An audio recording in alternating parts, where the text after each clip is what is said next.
Oh yeah. Ladies and gentlemen, it is time. Welcome in to the Collector Arthouse. Beep beep beep. Have not shaved in several a day. And my horn is missing. We're here to talk about some news with the Gothic set. Let me catch up on the comments here. Jeff T says, let's go. Pelly's asking what he missed at 8:11 p.m. in fact, which is approximately 1 hour and 19 minutes, as it turns out, about an hour 20 before kickoff time. And thing about that is, it's hot in here. It's hot. Ziz is here. He's over here. He's over here now. It's a little hot, and yeah, usually, what did I miss? He says. It's usually a Ted question. Ted shows up in hour 4 and he says, hey, what? Can you recap? Can you recap, please? No problem. All right, after my bedtime, Jeff T's gone. He popped in at 6:41 and then he left before we started. Shadow Cloud, what's up? William in Cremona. In Cremona. John, what's up, man? Oh, Frogman. We starting here or what? I did announce on the Discord that we're going to be a few minutes late. We had some complications. Rook, what's up, dude? Clinton. Clinton's the top dog right now on the Queen. The Queen of Midland. Show us Gothic girls. There's there's none around, man. There's none around here. I don't know what's going on over there. Stephanie Chartier. Brooks Lancaster, what's up, man? If only Dan Cloud... Oh, Dan could read English. We all struggle. We all have our struggles. All right, so what we're going to need to do here is sanitize the interwebs. I think we got overhead cam about ready to go. All right, I'm watching myself live on Facebook. Cho, what's up, dude? All right, we're going to need an overhead cam tonight. So we're going to go with the extra cam. I'm going to share that. And let's pop that one in there. All right, so we're going to talk about Gothic, the Gothic set. But first, we always do the obligatory intros. It's not going to be like a classic sample break intro. It'll be a little more... not organized. Organized is not the right word. But it's going to be a little more brief. We did just sell out the next sample break, however. So, next weekend, either Saturday or Sunday, we're going to break... I think this is the sample pack we're going to break. Although I did say, do you guys want to break a German pack? I thought I said I'd break a German pack, and this is probably a U.S. Nah, this might be, actually. U.S. or European. We'll verify with Eric. I'll go check my videos or articles on that. I think the label on the front and then barcode on the back can be either Europe to include the UK. UK or, primary Europe, like France, Germany, Italy, these types of Europeans. They get it like this, right? In the US, they also got it like this. Sticker front, barcode back. Some had barcode front and sticker front. Some had none at all, but that's a story for another day. All right, so we're going to have this sample break, and then actually... I don't know, either very soon or next week when we do the sample break, I'm going to open up another sample break because I have more sample packs. I get them. If you guys have sample packs and you want to sell them to me, you should reach out to me as soon as possible because we need to break all the sample packs. All right, and then as I mentioned, let's see here, on the Wild Boars, as a matter of fact, Vasily. So I mentioned starting on January 1st and for 10 days consecutively. Day after day, 24/7. Live action 24/7, all the time. All day, all night. We're going to have a marathon auction of sample cards. So a lot of people are getting the sample cards from Team Covenant, Arthurian Legends subscription, or, various ways, right? So, am I still live right now? How's the audio coming through? I froze on Facebook over here. It's a little concerning. Maybe it's a delay. All right. So anyway, Marathon auction. People are asking, hey Mike, what is this sample card worth? You know, do you want to auction it or, you know, all types of questions. I was like, I don't know what it's worth. We do the breaks for usually $400 a slot. We did $350 this time for Collector Arthouse Patreon supporters. So if you guys want to check out the Patreon, I'll plug myself here. See what it's all about. Collector Arthouse. Severn digitally made this for me. Beautiful. And then I worked with the Bearish Bros to help me out with this little thing. It's pretty slick. You click the barcode and boom. You go to, this barcode goes to the Patreon. Yeah. I have another one in the comments. I actually forgot to put it in the comments this time. I'll add it later. But that'll take you to Linktree where you can find all my platforms. But, you know, you got the playmats. That's where this playmat came from. Embellished prints. Bearish case discounts, 10%. So we're going to do a marathon auction 10 days in a row of these sample cards. There's actually a nice variety here. You have several ordinaries, but also exceptional. And when we do the sample break next weekend, we'll talk again. We're going to have Eric on again. He said he'll join the show. Great guy. The Exceptional Thunderstorm's a banger. There's a big-time card by Aussie. Because it was errata, remember? When it went from alpha to beta, there was a change to this card. And I think the early design, this was a freaking wild design. I don't want to get into it right now. It'll take too long. Because there's a lot of reading to do. Look at this. Just take a look at it. The description of this card was insane. From 1 to 5, you do this thing. 6 to 10, you do that thing. It's out of control. So all of these ordinary mythics, that's what makes the Dryads a big one. 10 days in a row. Dispel. Breaks my heart. We're going to get into that in a minute, right? We bid farewell, okay? So we're going to, 10 days in a row, we're going to have a marathon sample card auction, Sorcery community Facebook group, and Collector Arthouse Discord. And again, it's usually linked in these videos. You go to any of my other videos and you could sign up for this. This one ends tomorrow night. This is the Queen of Midland. We did one back in June or July of this year, I think. And it sold for like, I want to say like $900 something, right? There might have been some speculation at that time that the royalty would get, you know, some expanded utility in Arthurian Legends. And, you know, maybe that's the case to some extent, but it's kind of interesting. A lot of people aren't playing the Knights and stuff.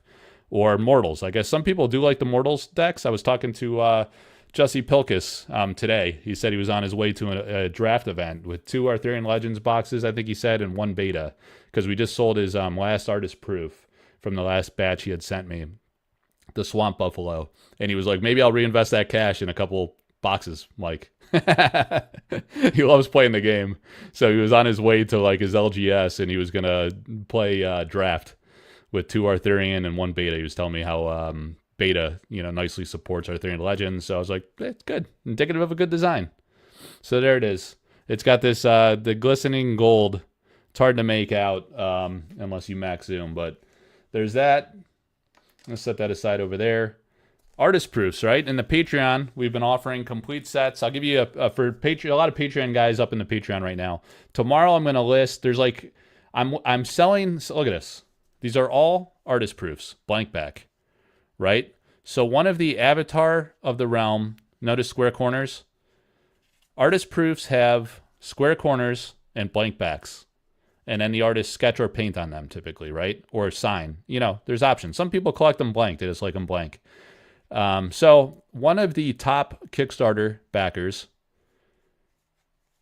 got a complete set of the artist proofs. And this person decided to sell them, so I'm selling them for this person.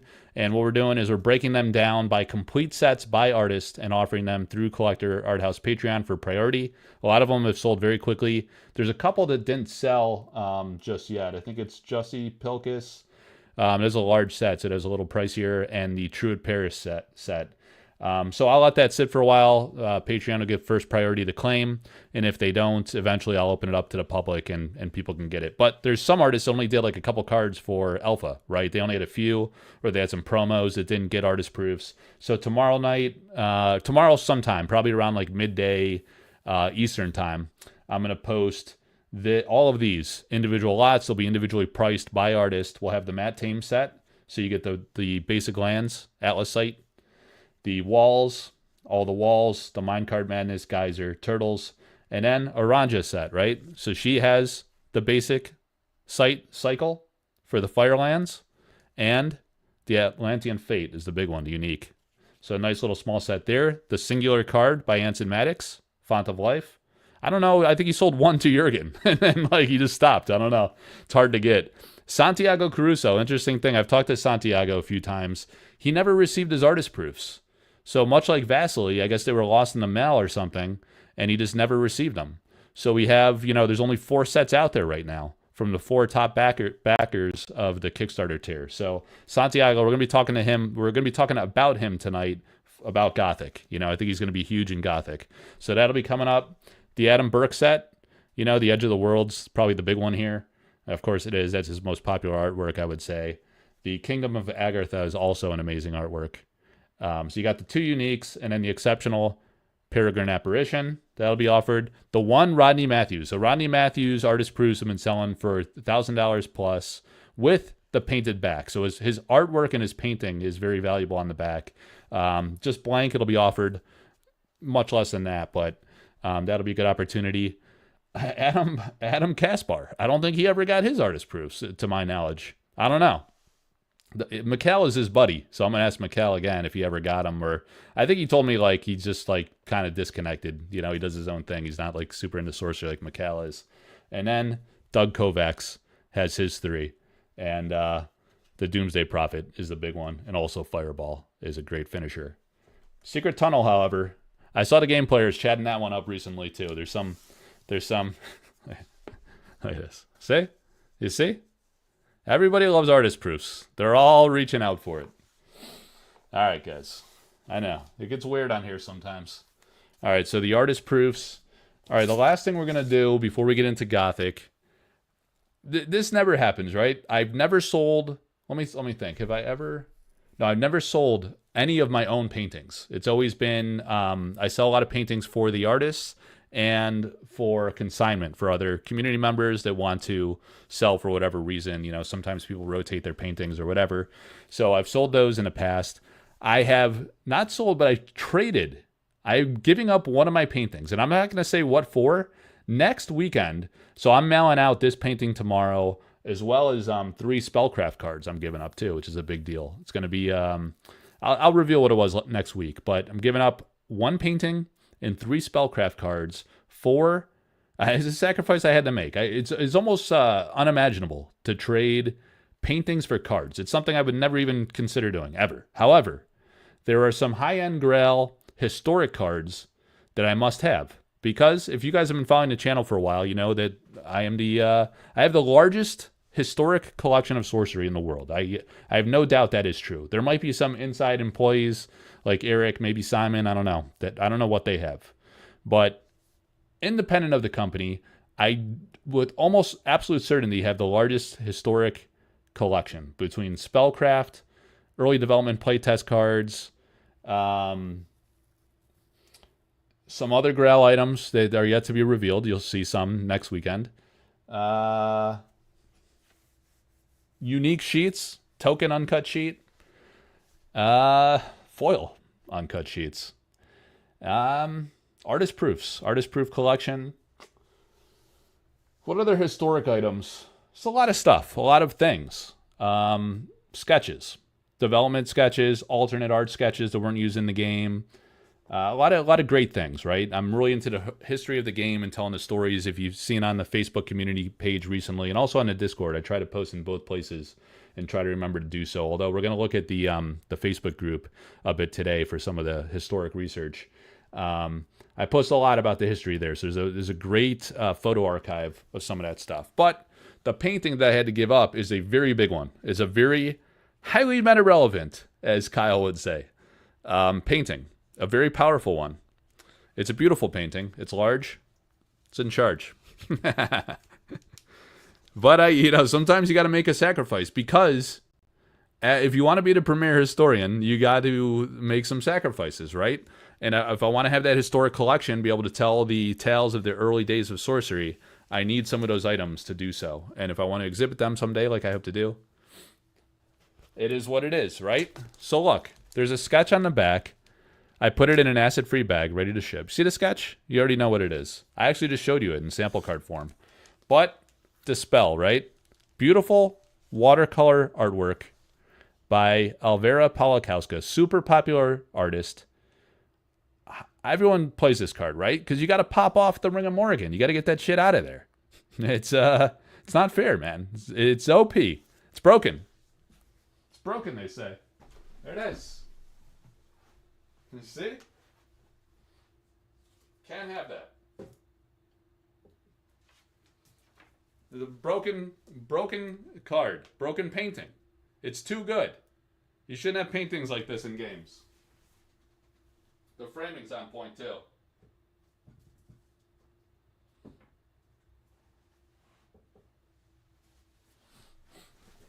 You hear what I said about the framing?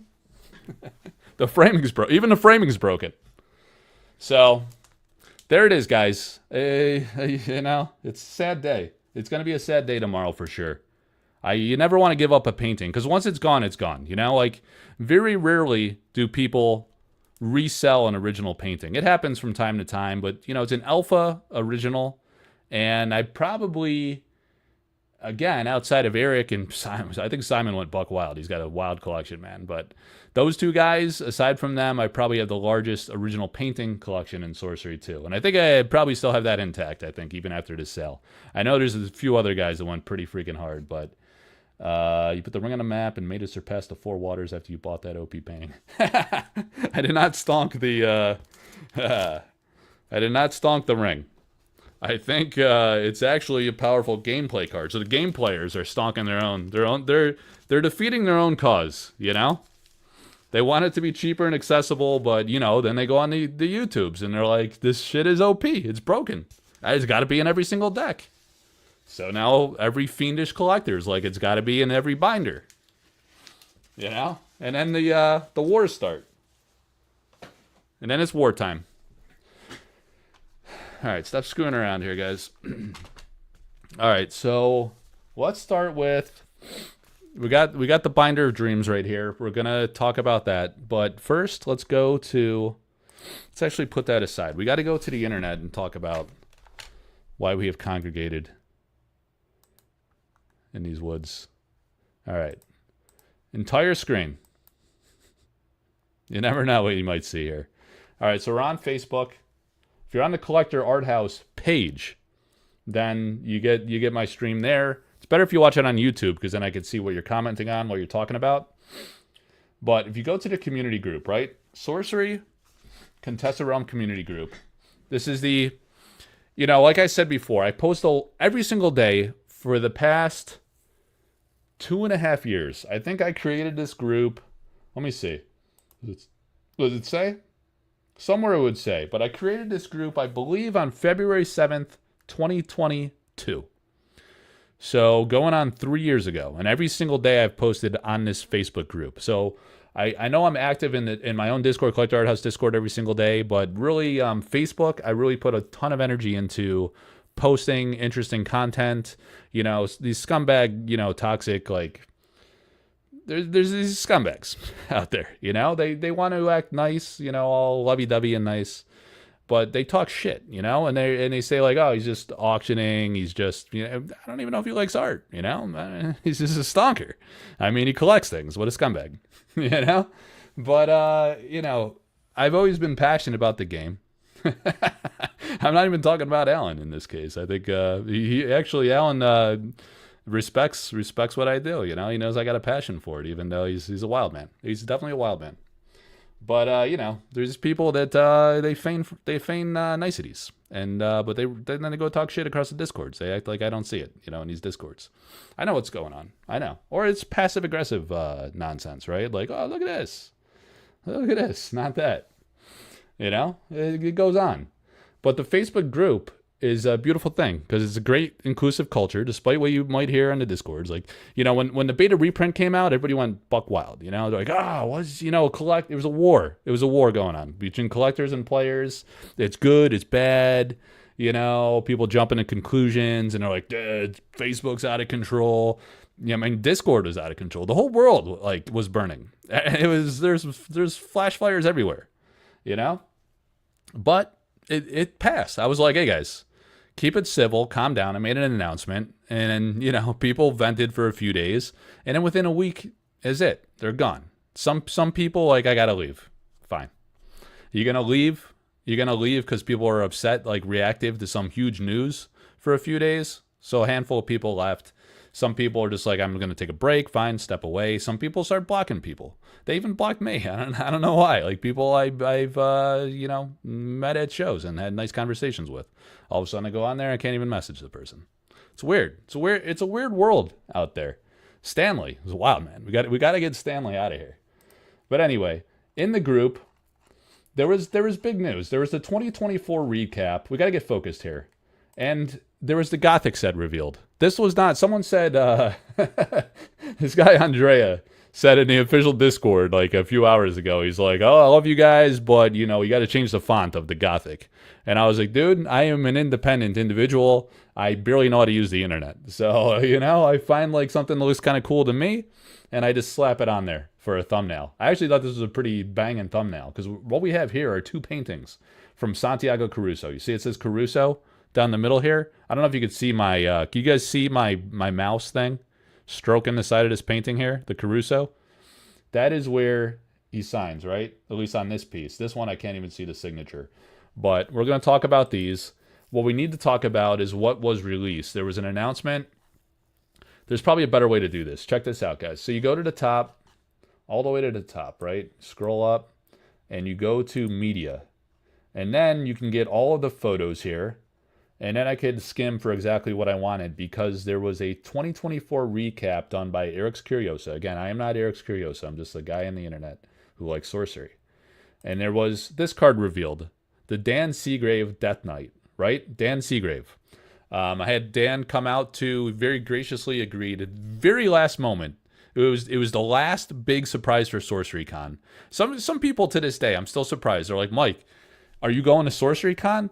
I was like, first of all, Sorcery Con was a month ago, almost 2 months ago at this point. Secondly, I helped organize Sorcery Con. I did all the artist stuff. And they're like, oh, okay. That's good to know. Good to know. So, yeah, so we had 15 artists, and that included Ed Bear Jr.'s special appearance. That was kind of like a late thing that came to fruition. It was very exciting. And Dan Seagrave was the last to be announced. It also included altarist Dustin Broussard, one of the gods of altars. Dustin, Atlas Thorn, Vivian Calazans, Andrina Jardim, Pietro, all the great artists that I work with. So we had Dustin come this year. I really would love Atlas Thorn to come next year. It's great to have altarists there too, and to leverage the different platforms to showcase the great work of many artists within and external to sorcery. Maybe they'll get an opportunity in sorcery. If not, at least they get to showcase their work to art enthusiasts and people that love art. So the Death Knight was revealed at the very end of the recap video, and behind this you had this you had all this like detailed line work, right? So right away you suspect it's Ian Miller, right? And then I noticed his face, and I was like, I've seen that before. And because I've scoured the internet, and we're going to get into this on the Gothic History Tour, where I talk about some of the speculative theories of what Gothic could entail. So immediately I saw this, I said, it's Ian Miller, and I think I know what that piece is. So I went and did a little research, I tracked it down, and then a bit later I posted this one, right? And this is called Hidden in Plain Sight, right? So Eric Curioso likes to hide things behind the painting.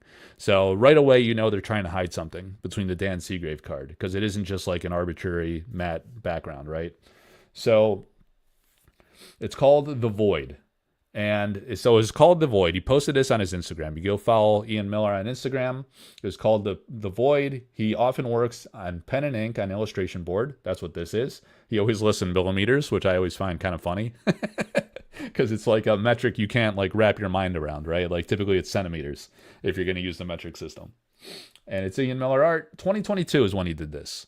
So 2 years ago, he painted this piece. I don't know the month, but it's 2 years ago, and that's the one that was lurking behind. So, The Void. It's called The Void, or at least it was when it was commissioned. So this is your first hint at Gothic. You're going to have Dan Seagrave, you're going to have Ian Miller.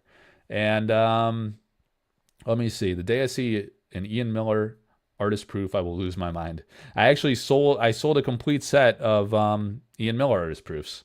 I was showing they were blank backs, But yeah, so I tried reaching out to Ian and trying to convince him to offer some of these. I'm not sure exactly what he's doing with his artist proofs yet, but he does have them. He received them at least. They weren't lost like some of the other artists. But yeah, that set sold instantly, even without his artwork on the back, just because they're so hard to acquire and come by. All right, so we're going to have the Void. We're going to have Death Knight. Those are the first two big things. And then, let's see, should we go to... Let me put this aside for a moment. And... yeah, next Sorcery Con. I don't know. I asked Ian if he wanted to come to Vegas, and he was like, I never much cared. Look at Stanley. Look at Stanley, Dan. He's reporting something over here. Let me pull this down so I could... let me see what he's reporting on here. Let me see. Oh. Oh, wait. Oh, okay. So, the pot calling the kettle black. Hey, we got Ivan here calling out Stanley, saying he's going to get blocked. We heard your opinion, but no need to comment on every single commentary and spam your apocalypse vibe. Fucking Ivan. Ivan's accusing someone else of apocalypse vibe. That's some shit right there. That is some wild shit. All right, guys. We're going to go to the Binder of Dreams here, and we're going to look at some Spellcraft cards as our first expedition into Sorcery. And all right, I got a few things I want to do. So we're going to do Spellcraft. We're going to look at some art discoveries and some unused cards. So remind me once I lose my mind and forget all of this stuff. All right, so we're going to the Spellcraft, and we need to look at cards that have shown up that are not they're not in any set yet, right? So Rolling Boulder, I mean, this is a category that we do not think is Gothic. There are many artworks. And in fact, actually, I have another historic item on the way that'll probably be here within the coming week. Make sure you sign up for the Sorcery Community Facebook group and Collector Arthouse Discord, because I'm going to be doing a reveal. It traces back to comments that Eric Olofsson, the creator of Sorcery, made in November of 2022. I have screenshots of those comments, and he mentioned a card title, and then he revealed a card. And I should have bought the painting, but like a dumbass, I passed, and I regretted it for the rest of my life. However, I come to find out recently that there is another artwork, much like this one, Rolling Boulder, right? Rolling Boulder was done by Jussi Pilkus. It was also done by Doug Kovacs in this artwork, and this one was not used in the game, and the Jussi one was. So I think in many cases, I don't know, maybe he wasn't satisfied with the original art, and he asked another artist to do it, right? Maybe that's it. Maybe that's all there is to it. Maybe he was thinking ahead. He said, at Sorcery Con, Eric said he's planning 7 sets ahead. He said this in interviews. And or he has like thematic ideas at least for 7 sets. So it could be that he's getting ahead of the curve for our commissioning and planning for a revised or unlimited set. I don't know. Some people say beta's unlimited. I don't know. I don't know, man. I don't know. I don't know. I think maybe there'll be a revised, and maybe there will be alternate artwork, and they'll retire the original artwork from alpha and beta to preserve the value of those. Now, you could argue, well, I don't know. It's kind of a unique circumstance. From alpha to beta, you had the Frazettas were retired and the elemental avatars were changed. So those are very valuable in alpha, but Frazetta is also very iconic. So it's not enough data to say that like retiring the artwork alone is going to preserve the value of the cards. However, if you're going to put out a revised set, it would be great to swap many of the artworks, and many were commissioned with the same name. That's what I'm getting at. But Rolling Boulder... So, it's not Gothic fitting to do that, obviously. There's some cases where 2 artworks were commissioned with the same name, and the artwork was still used, but the name was changed. Both artworks were still used. So I'm going to get into that story again in the Sorcery Community Facebook group. I'm going to post that once I have the historic item in hand and on the Collector Arthouse Discord. So you can join my forums, and you'll see the stories behind that. It's from an artist. An artist is sending that to me. Might have already sent it, I don't know, or will send it imminently with an artist proof that will also be auctioned next week. And I'll just go ahead and say it's going to be from Tony Sudlow. And we got another King of the Realm artist proof coming. As you guys might know, the King of the Realm artist proof series that he's doing follows the tales of King Tony through his lifespan, right? So in this particular image, it's a really amazing concept. It's going to be himself as the king. I think he said around the age of like 10 years old. And so it shows him as a young kid, and he painted himself, much like the adult king in the final version of King of the Realm from Alpha and Beta. He was inspired by his hero in art, Rembrandt, right? So he did the Rembrandt portrait for the King of the Realm. In this version, it's him as a child in doing like the Rembrandt type background. It's really, really amazing idea. It's really cool. So I think you guys will enjoy that. All right, so all of these cards here from the Spellcraft we've seen in a set. Let me get refocused. I actually did a... What are you guys talking about here? My favorite avatar type will be in Gothic. How do you know? All right. Wolfman. The king. Yeah, the king, man. You want that sample card? Yeah, the sample card of King of the Realm. I auctioned one of those. I pulled it. I pulled it out of my first, my Avatar of the Realm Kickstarter pack. I pulled that, and I think I know who owns it. If you're serious about wanting to track that down, he's actually been thinking about offering a few things via auction. I should follow up with him on that. But anyway, I did a spotlight piece on Peasant Rebellion in the Sorcery community group and the Collector Arthouse Discord this week. Really fascinating history of this card. There was not the mechanic here from Spellcraft was very much like Balance from Magic the Gathering, and the name was changed. Actually, it changed from an Earth card to a Fire card. And in the tale of the original artwork, I don't want to go off too much on a tangent. I've already wasted, like 30 minutes. We barely got into Gothic. But go look on the community group and the Collector Arthouse Discord. It's a really interesting piece that I did, analyzing every detail of the artwork and how I discovered the original painting on Andrea Modesti's blog, and how I observed like a lot of the different contextual changes to the concept piece itself. And then I reached out to Andrea, and he validated like everything I said, and actually added another nugget. So that was like pretty awesome. Highland Titan, noticing the name change is really cool. All right, so we're looking for art and cards that were not used. Sleeping Giant, there's another example. We have the Sleeping Giantess from Liz Danforth that was used. This is the Sleeping Giant, so I don't know. Maybe this artwork will never be used. This is by Elvira Polakowska. So again, maybe, I don't know. Maybe he wasn't vibing with the art, and he asked Liz to do it, and he liked that one. All right, so here we go. Our first inkling at something that is, I would say, likely highly probable in Gothic. All right, so it reminds me, I want to look at, that's the Fireland of Freet, right? And we're going to get into analyzing that in a moment, but I want to go back to the community group. And one thing we need to look at here is, does anyone have handy, let me do a search here and say, shit, what was it?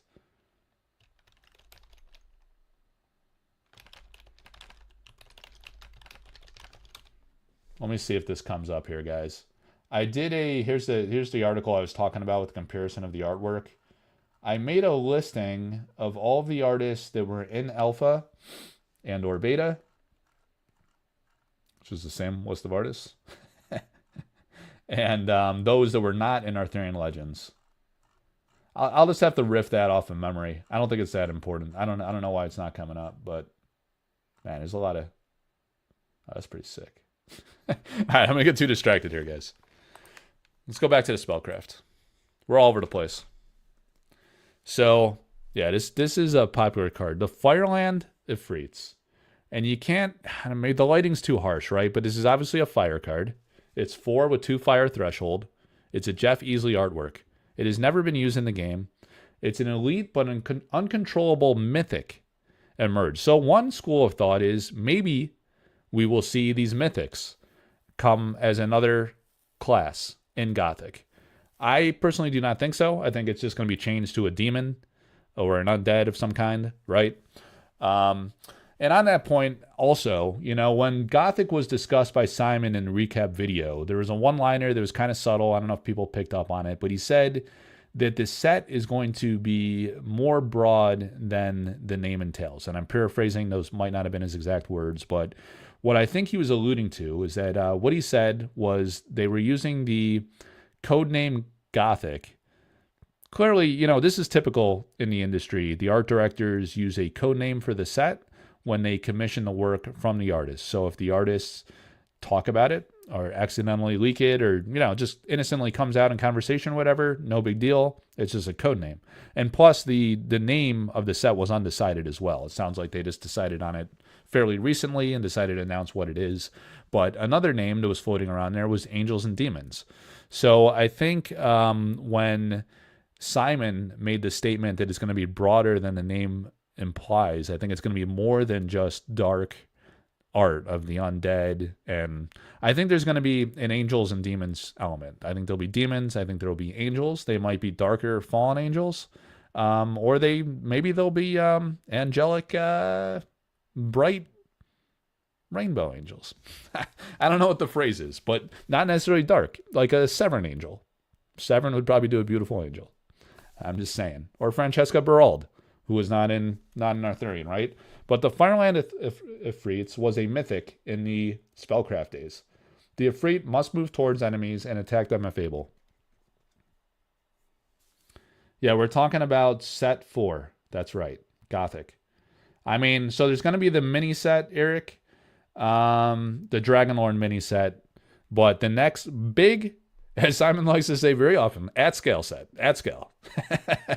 It's going to be at-scale, which he defined to mean that it's going to be a large set and it's going to have precon decks, right? And apparently those are already designed, or at least they've been playing with them. The company insiders and playtesters, of course, too. But yeah, it's going to be the next at-scale set.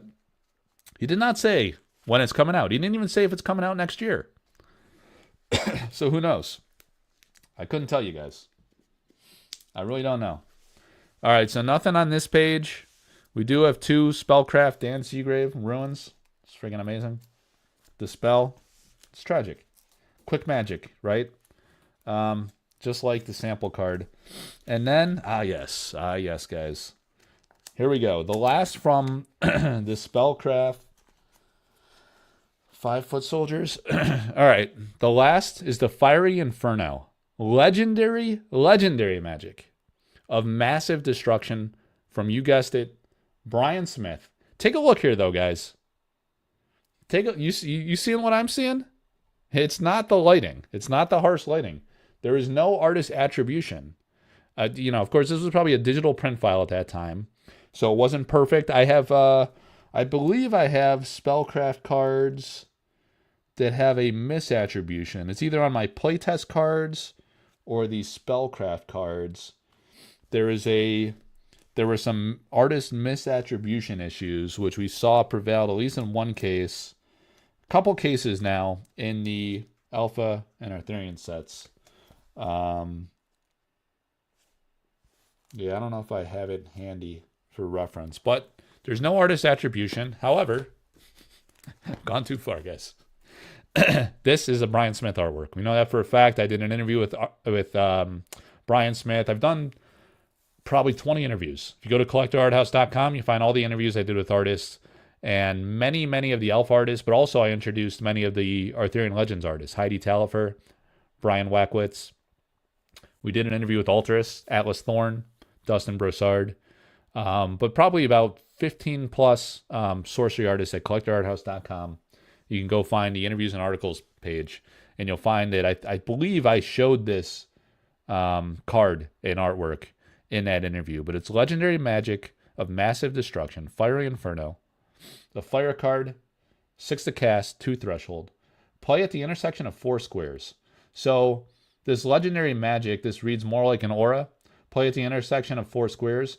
At the beginning of your turn, Inferno deals 7 damage to everything on those sites. Jesus. 7 damage. At the beginning of your turn, Inferno deals 7 damage to everything on those sites. So it's just blasting for 7 every turn.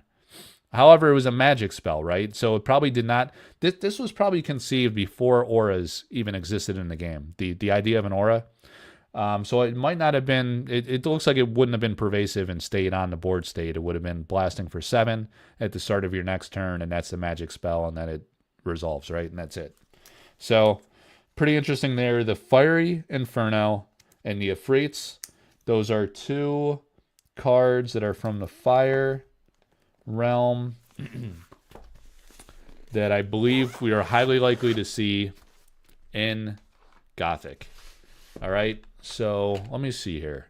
We need precons, survival gaming. For the game to survive, we need precons. We need beta precons, and then we're going to need, well, we're going to get the Gothic precons.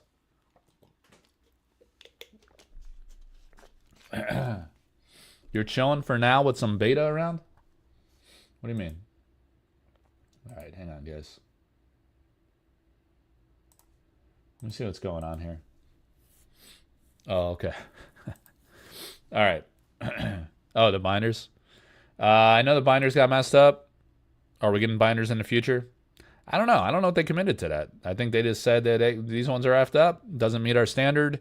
We are a premium brand. We put out premium products. This didn't do it. So here's your money back and see what happens. I don't know, man. This binder here is the this is the alpha binder. See? There you go. Just got to smash it into my monitors and then no big deal. See? Alpha symbol on the zipper. Beautiful. All you got to do is reprint it, different artwork. Done. I don't know. I don't know why they changed it. I don't know, man. It might have been logistics reasons. Maybe they wanted a different printer. I did, so check this out, guys. It's all, you know, I apologize to my buddies on the Collector Arthouse Discord. I'm on there all the time, but I post a lot more and, like, substantive, like, I'm just shooting the shit and, like, you know, just joking around with the guys, talking sorcery, but also just kind of mixing it up in the Discord. But on Facebook, it's usually, like, substantive content. You know, it's kind of like, you know, YouTube I don't consider to be my primary platform. It really was the Facebook group, and my website, of course, is like a massive, probably the most it's definitely the most comprehensive library of content out there for sorcery. CollectorArthouse.com. It has everything: card library, full art images, artist interviews, behind the art stories, data on pull rates and stuff, pop sizes for things, sample cards, alpha set. It's a great content library. But on the Facebook group is where I'm very active in posting stuff. Hang on a second here, guys. Who is this guy? Hang on a second. Got to handle a situation here. What is this? Who is this guy? Sometimes you get these scammer accounts. Let me just vet this. I can't have a scam. I can't have a. Let me see what this guy's up to. Let's see if this is a new member. Yeah. Could have been innocent slip. Member? Oh, he just joined on the 28th, which is today. All right, maybe it's an innocent mistake. Let me do this. Let me just do this.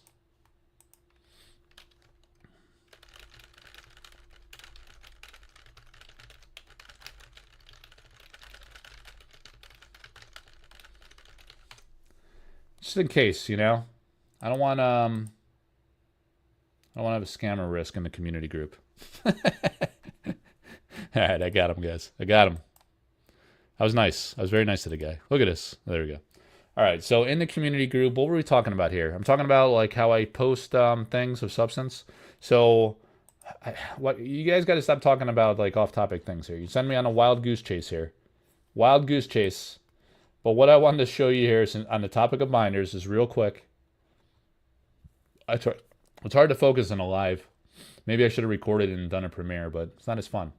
I like seeing what you guys have to say in the chat. By the way, make sure you like and subscribe to the. What is this letter here? Oh, Sam. Make sure you like and subscribe to the Collector Arthouse YouTube, please.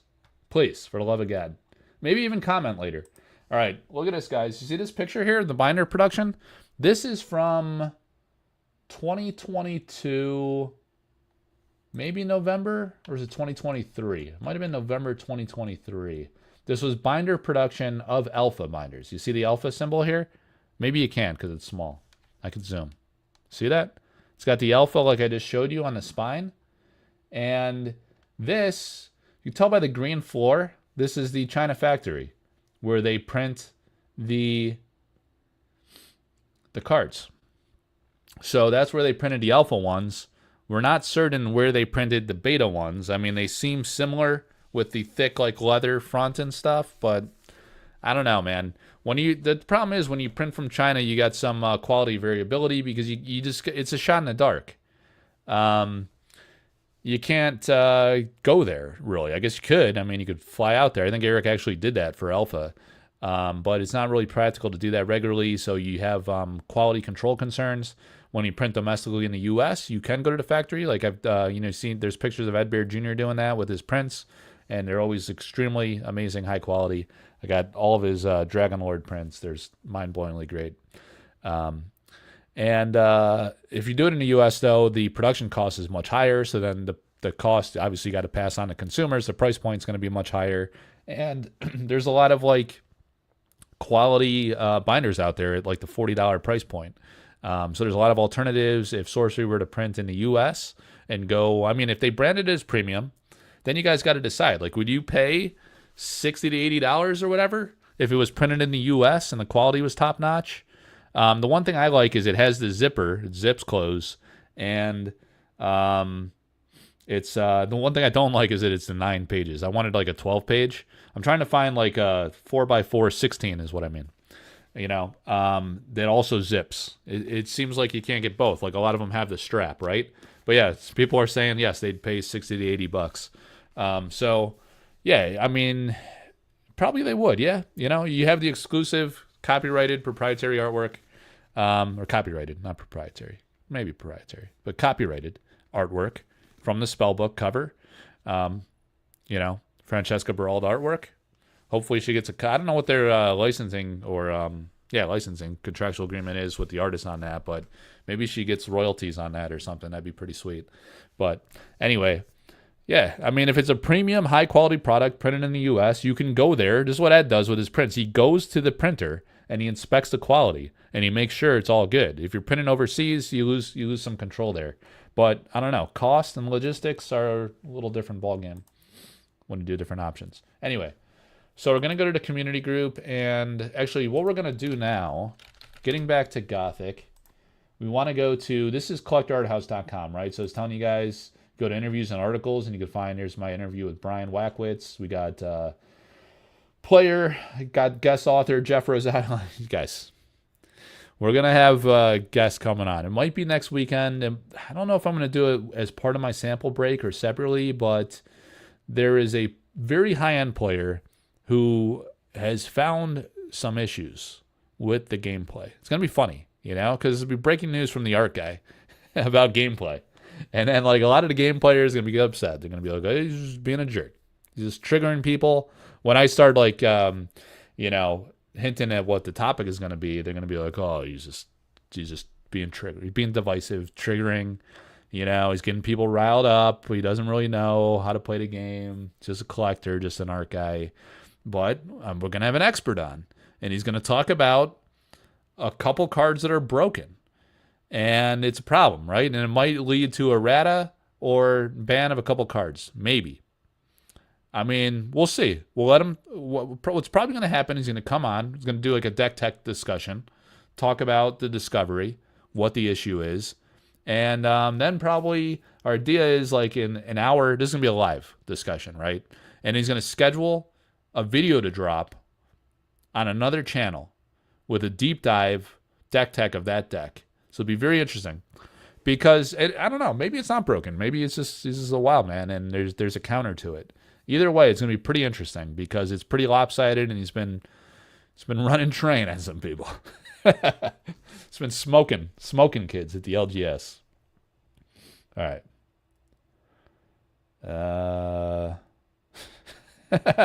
Man guy. Who is Man Guy? Is that? Are you low key Ivan?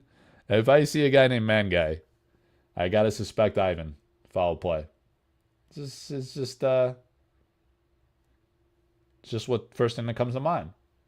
All right, guys. So what we're gonna go to here. All right, the first thing we'll do is go to Sorcery Art Gallery, Unconfirmed Art. So we're getting into some funny stories here now. Talking about Gothic, right? So the Sorcery Art Gallery, This page is dedicated to paintings that have been commissioned for Sorcery Contested Realm, but have not been confirmed for a specific set. They could be used in a future set, or potentially not at all in the game. Like the couple examples we talked about from Spellcraft, right? Like the Sleeping Giant. I don't know. It's Sleeping Giantess, and now you got like a big giant, male giant, right? So if they change it, if that was intended for revised, I don't know that they'd go from Giantess to Giant. It'd probably be a different card entirely, maybe a new mechanic. Yeah, the succubus. We'll get to that, Pelly.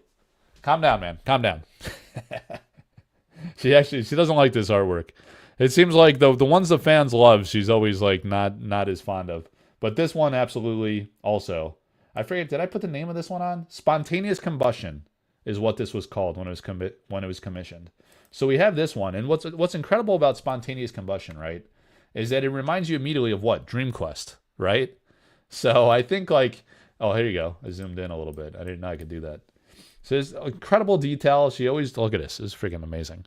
She always does this tremendous, you guys should screenshot that. Share that all over the social medias. It's pretty incredible. Whoa. All right, I'm getting warnings here. All right. So Spontaneous Combustion, I asked her about this. She came on my channel one time. We talked about all her different artworks, and I think we actually talked about this one. This looks like an alchemy book or like a Holy Grail or something. That's pretty slick. And she said that this was like her art studio, or how she perceived her workspace at the time, I think is the way she described it. It was just like stuff all over the place, books, references, reference material. You see like the paints, all the different paints over here, you know, books for reference, skull. But it reminds you of Dream Quest a little bit, right? With some of the alchemy books and things around her desk in the background, the eyeball. She had a bowl of eyeballs, infamously or famously in Dream Quest. So Spontaneous Combustion, that's one that seems like it would be fantastic. Oh, good. That's going to be an amazing card, right? For Gothic, probably. And then you have Succubus, the Abaddon Succubus. But there was a card. Watch this, guys. All right, community group, media. Let's see if we could find. I know I posted the Succubus in the past. There was actually an early development digital card. Here you go. Oh. So Cho dug it up at 1.2. Mike, take this post down if it's not appropriate to share. Yeah. So he's speculating it'd be a Rudy promo or something. When did Cho post this? Back in March. I wonder if he found this on my website or something. Blue Succubus is his promo. Oh, he was thinking that would be the Rudy promo. I'm surprised it's not coming up. Let me do this. Let me go to Sorcery. All right, guys. So I'm gonna go to the old archives here. I know I have this card. Oh, you know what? I got it. All right, let me do this off screen really quick, because I gotta show you something behind the curtain here, and I gotta log into the backbone of my website to do this. Because I have cards. I think Cho actually suggested this, that I create a page for cards. What is this nonsense? You're gonna text me code? Come on now. There's cards that we've seen the digital file for. Oh. I got you. Oh. Yeah. All right, guys. Hang on a second here. 902. All right. That's why you got to do it off screen here. All right, we're getting in. So let me just make sure that there's nothing weird when I go to the site here. Yeah, I got your message, Nick, by the way. The card you're looking for. The sample card. That card is out there. The one you're interested in as well.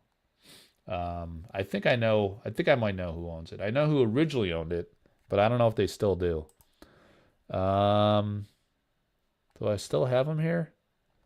I wonder if I killed those pages. Oh, no. Oh. Okay. Yeah, guys. All right. All right, let's do this. I think we're, I don't know. I don't know if this is sensitive or not. Whatever. If I get hacked, I get hacked. All right, so what we have here, there's a couple pages. When I go to the backbone of the website, these are hidden pages.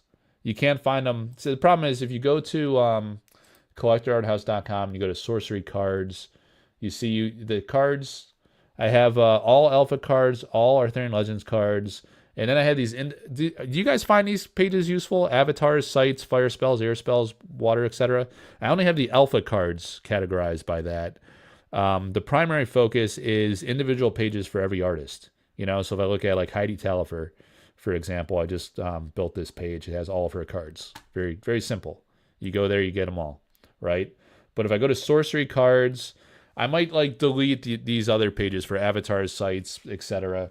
Because I'm at my page count limit. It's a sub-optimized web design. I'm not a web developer.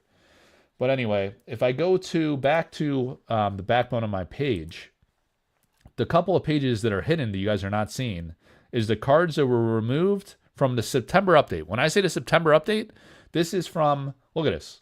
Look at this. There was an update, the Tabletop Simulator update on 4 September 2022. So over 2 years ago, it removed 13 cards from the set. So what happened was in early development, pre-alpha, there was all these cards in a Tabletop Simulator and just out there for public consumption. I was building my website with all of the cards that were being discovered on this website. This is basically the only website that had this information. Even the Sorcery Eric Curiosa's official website was very crude and basic. It didn't have, it still lacks like some of the depth of information. I mean, I do something different with the behind the art articles and artist interviews and stuff like that, right? Than what the main page does. So it's a different like community based or like fan based. This is a fan based website, right? So it has like different focus. They don't talk about secondary market. You're going to find some information about that on here as well. Altars, of course, artist proof gallery, that type of thing. But one thing that I was also keeping an accounting of was cards that were being introduced to the game and being removed from the game. Because at this time, this was pre-alpha. We were trying to speculate on what cards were going to be in the alpha set. So once upon a time, we had the Book of Kells, right? So the Book of Kells, this might be a manuscript that surfaces potentially in Gothic, right? I was surprised. I thought this could have an Arthurian vibe. I mean, look at the manuscript type page, much like the chase cards that Elvira Shakarova did for Arthurian Legends. It could have been very fitting. They could have changed the name and called it something else. But, you know, it seems to me that this could be something that's in Gothic or it could be in a future set. All right, later, Clinton, man. Take care, buddy. All right, so the Book of Kells at this time was a unique relic to illuminate the soul. Bear, tap, reveal the top card of your spellbook and note its mana cost. Heal that much damage. Wait, what? Heal that much damage from a nearby unit? Oh, okay. That's a weird way to phrase that. Heal that much damage. All right, so it does damage to a nearby unit and you heal for that amount that you inflicted damage on. Yeah, Francesca Berald. And she was not, I mean, my theory on this one, Francesca, I mean, there's this other card. Is it in here? I'll have to go dig up the Alchemical Hack. Oh, God. Do I do this tangent right now? Do I do this tangent right now? Let me go to the Sorcerer Community Group. And let's look for Alchemical Hack. Actually, I'll show you where to find it on my... So you can do a search, right? And then posted by you, which is me. Because I'm on the freaking internet right now. Here it is, guys. The Alchemical Hack. I auctioned this card. $700 someone got this freaking card for. What a steal. What an absolute steal this was. I think at that time, we did not appreciate the extreme rarity that was sample cards at the elite level of rarity. It was a quick magic. It was an elite. It was Francesca Berald. I mean, freaking amazing. Does this not scream Gothic? This has to be in Gothic, right? So if you go to the Collector Art House website and you go to Collector's Corner and the sample card gallery, this does not encompass every sample card that I've ever offered or sold. Obviously not every one that I've sold out of a break, but these are all of the sample cards, at least like as of the time that I last updated this, of cards I've auctioned. So there's a data record. If you go to the Sorcery Community Facebook group and you search for the names of any of these cards, you will find the auction that I ran. It is all discoverable public data. I mean, as public as being a member of the group. You go into the group, you search for the name of these cards, Alchemical Hack, just like I did, just like I showed you on Facebook. And you'll find that auction. You'll see what it sold for reference. Old Growth Forest. That was cool. Before they changed the name on that several times, the Ian Miller one. But if you go down here, somewhere in here, there is the Philosopher's Stone, guys. I don't know why it's blurred out like that. Excuse me. Predestination. Predestination. Where did I put that? Did I pack that up already? I had that. I put it... Did I have it up here? Where is that?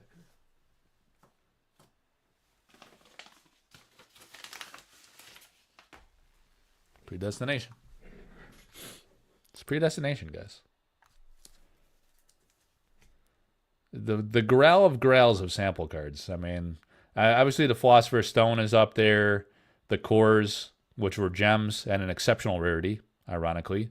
The predestination was a unique. You determine a random outcome. Let us go where fate directs us. Let us go where fate directs us. That's a line you hear me reference a lot in the auction sometimes. When it hits reserve, I say, let it go where fate directs us, because you don't know where it's going to finish. But what a freaking epic grail. What an epic grail. Lord of Lies is one I think will be in there. That's a demon, you know, so makes sense. But, all right, sorry. I'm all over the place, guys. I'm all over the place. Anyway, the Alchemical Hack is somewhere in this needle. I mean, in this haystack. It is the needle. It's the needle, is what I meant to say. It's in here. I assure you. Probably. I don't know. I could be wrong. I was probably going too fast. But anyway, you just search for it on the community group, and there it is. Alchemical Hack. $700. Unbelievable steal. Elvira liked it. Drew Tucker liked it. Melissa Benson liked it. Francesca Berald liked it. She painted it. It's awesome. All the artists are in the Facebook group, man. I'm looking at some of the names here. I was talking about this earlier. Some of these people, they come and go. Some of the OGs, they're not around anymore. This was auctioned December 2nd, 2022. What a freaking card, man. What an absolute monster card. Anyway, I'm all over the place. So we were looking at the behind the scenes, right? So the Book of Kells is one. The counter spells, here's the thing with these. I think they like that concept. They said the quick magic also as a concept was something they were interested in and continuing to refine. This was like around when Alpha came out. They talked about quick magic. If they'd allow spell, essentially a quick spell as a spell you cast on your opponent's turn. So it's kind of like an instant in Magic, right? You could cast it at any time. And it was 0 to cast. It was kind of problematic in the playtesting, so they did away with that, but they said it was still a concept they wanted to explore. Not heard talk about that in a long time. Maybe in player circles they're talking about that. Maybe, the playtesters. I have not personally heard it publicly. But, yeah, so the counter spells, they could reuse some of this art if they decide to get away from it, right? If, and this has happened. Like, Eric has changed the title. He's changed the use case for the art. It's been dramatically different than the version that made it into the game. We saw that with Ring of Morrigan was tremendously different, right? So the counter spells were removed here. You have the Tower of Babel. So the Tower of Babel, this could be in Gothic. Why not? Right? It makes perfect sense thematically. And it's Dan Seagrave. Dan, when you look at the artists who were not in Arthurian Legends, they're very fitting for Gothic. Like a lot of them that were omitted. And we can get to that in a little bit. But there you go. That was the first page of cards that were removed. Let me see if there's any others before we leave this. Yeah, let's check this page. So this was... All right, so we just saw the September. This was interesting. The Tabletop Simulator update on 23 May 2022. So this happened before that September list we just saw. It revealed 386 cards that are expected to be in the Sorcery Contested Realm Alpha Debut Set release. The 25 cards that follow are cards that were previously revealed but were not included in the May 23rd, 2022 Tabletop Simulator update. So, again, 386 cards was in that update. There were 25 cards that we had seen previously in Tabletop Simulator, but were removed in this May update, right? And then there were further changes, the ones I just showed you in September. So let's take a look. Here it is. The Avedon Succubus. And there is the card. Let me see if I can zoom. You see they were messing around. Dude.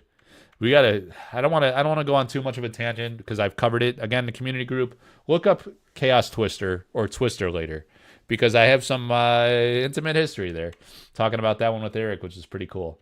I don't know. It's not like letting me zoom properly. All right, the Avedon Succubus. It's another fire card, right? It's an elite demon, ready to lead mortals astray. Airborne. Enemy mortals must move towards the succubus when able. When one reaches the succubus, remove both from the game.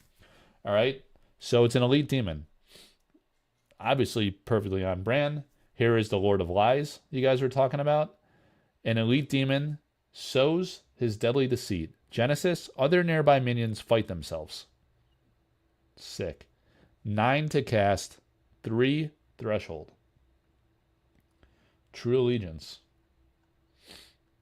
Look at the Ring of Morrigan. All right, beautiful, guys. All right, this is awesome. So the Ring of Morrigan, an exceptional relic, not a unique. See that ring? Beautiful. An exceptional. It became a unique and the most powerful card in the game. I didn't know, man. I just love the painting. I love Severin, right? So I found, she had already sold this one. I didn't have this from the beginning. She sold it to somebody else. And then I tracked it down. And I was like, dude, I got to find that ring. I love relics. And I found out somehow, man. I figured it out. Severin did not tell me. Actually, I didn't even tell her that I bought it until after I bought it. I surprised her. I did a reveal and I was like, hey, Severin, you're not going to believe this. Freaking awesome. Got another one. Got another one of her paintings. And I'm blessed to own like several of her paintings. Beautiful. But the ring just looks so freaking awesome. I didn't know if it would be any good. I mean, this was pretty sick though. Look. An exceptional relic of ever-flowing sorcery. Bearer is a spellcaster. Every time magic is cast from the bearer, draw a spell. So that could be pretty nasty, obviously. Like, card draw, right? It was six to play for a relic. I mean, fairly expensive, but, you know, if you have 6 mana at that point, you just pop off spells and start drawing cards, right? Low-cost spells. It's pretty amazing. Time Stop. Some pretty nice artwork there, right? It was called Dandelion, was the original name, I believe, when it was commissioned, or maybe it was just a made-up name that Severin had. I remember, you know, when I connected with her in early days, she told me it was called Dandelion, and maybe it was. I mean, there's a woman blowing a dandelion, you know. And I talked to Simon about this actually at the Baltimore Sorcery Spring Social. Was it last year? Or earlier this year? Man, I don't know, man. Time flies by. Time flies. I talked to him about this one. He said it was like based on a children fairy tale or what it's like the children's tale. I don't know what you call it. He said he blow on a dandelion and, you know, the little petals blow off. And then something about the last one, you make a wish, or I forget what he told me, man. My memory's shot. I'm a senile old man, but it was a nice story. I got to look it up because it was cool. But like, it's a complicated mechanic, right?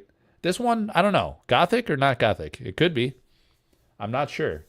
It says an elite aura to trap you in the moment. Conjure at the intersection of 2 or 4 locations. Time is frozen at affected locations except for avatars. Everything becomes immovable and effects are stuck waiting to happen until the stop goes away. That's pretty sick. So you guys were playing Tabletop Simulator in the early days. We're playing with this card. I wonder what it was like. I don't know. I was not one of those people to play the simulator. I will admit. All right, guys, look at this here. So we have, look at this, the Wind Ward Gem, right? So these gems, they were exceptional relics of air protection. Nearby wind damage is reduced by 2. Bearer can be targeted by wind spells. So the gems became the cores at a unique rarity. Oh, yeah. There's a blow on it a number of times and a number of breaths is the time. Ah, okay. So it's a number of breaths it takes to blow away all the dandelion petals. Yeah, so I don't know. I don't know how that mechanic could manifest in the game. It's interesting that it was more about everything becomes immovable and effects are stuck waiting to happen until this stop goes away. Yeah, that's pretty wild. So let me see the Armageddon. Has that made it in here? Let me go to Sublo's page. No, I always get it mixed up with Major Explosion. So another artwork pre-alpha that was actually, this is a site destruction card, which I guess is controversial. I remember when this came up, like a lot of people on the Facebook group here were saying it's like a big problem in Magic the Gathering. They hate land destruction. It's a feel bad. You could get mana screwed as it is, and people start destroying your lands. But there is site destruction in Sorcery, and there's some, Sinkhole, and there's other like things in Arthurian Legends that were added too. So this destroys all sites. This is wild. Like a lot going on in this artwork by Tony. It reminds me of his Birthright painting. But this is like, multi-element, right? You got the tornado, this massive waterfall with bodies flying off the sides, fire and lightning. So you got wind, water, air, ground. The ground is like imploding. It's destroying all sites. This is freaking amazing. I'd love to see if that makes it in. I mean, it seems fitting, right? And then the Holy Grail, which is interesting. It became on the box design. But it's not like a playable card. The Orb of Balbirth. I remember that one was in and out. Here's the old River Styx. It was a unique site before it became the Death's Door. The Pillar of Zeros. That is the Shifting Sands by Kyle Calazans, an alternate artwork. The Vasily Ermolayev artwork was used in the actual game. So this is an artwork by Kyle that has not been used in the game yet. All right, so those are the old pages. True Allegiance, that one went back and forth so many times. Did that one ever make it in? Let me see. Let's go to the Menges page. I don't think it did it? Unless it's in Arthurian Legends. No. That's so funny. Because somehow, I interviewed Jeff Menges, right? How let me go back. I got to figure out, like, when did I interview him? And I remember, I think I asked Eric if he would let me do a reveal. Because, like, this was, like, early days, He really liked the website, and they included it in the Kickstarter campaign. And I was doing these artist interviews, and it looks like here, Jeff was only the third artist I had interviewed. And remember, I created this page, this website. That was like the primary use case of this website initially. I wanted to interview all of the artists.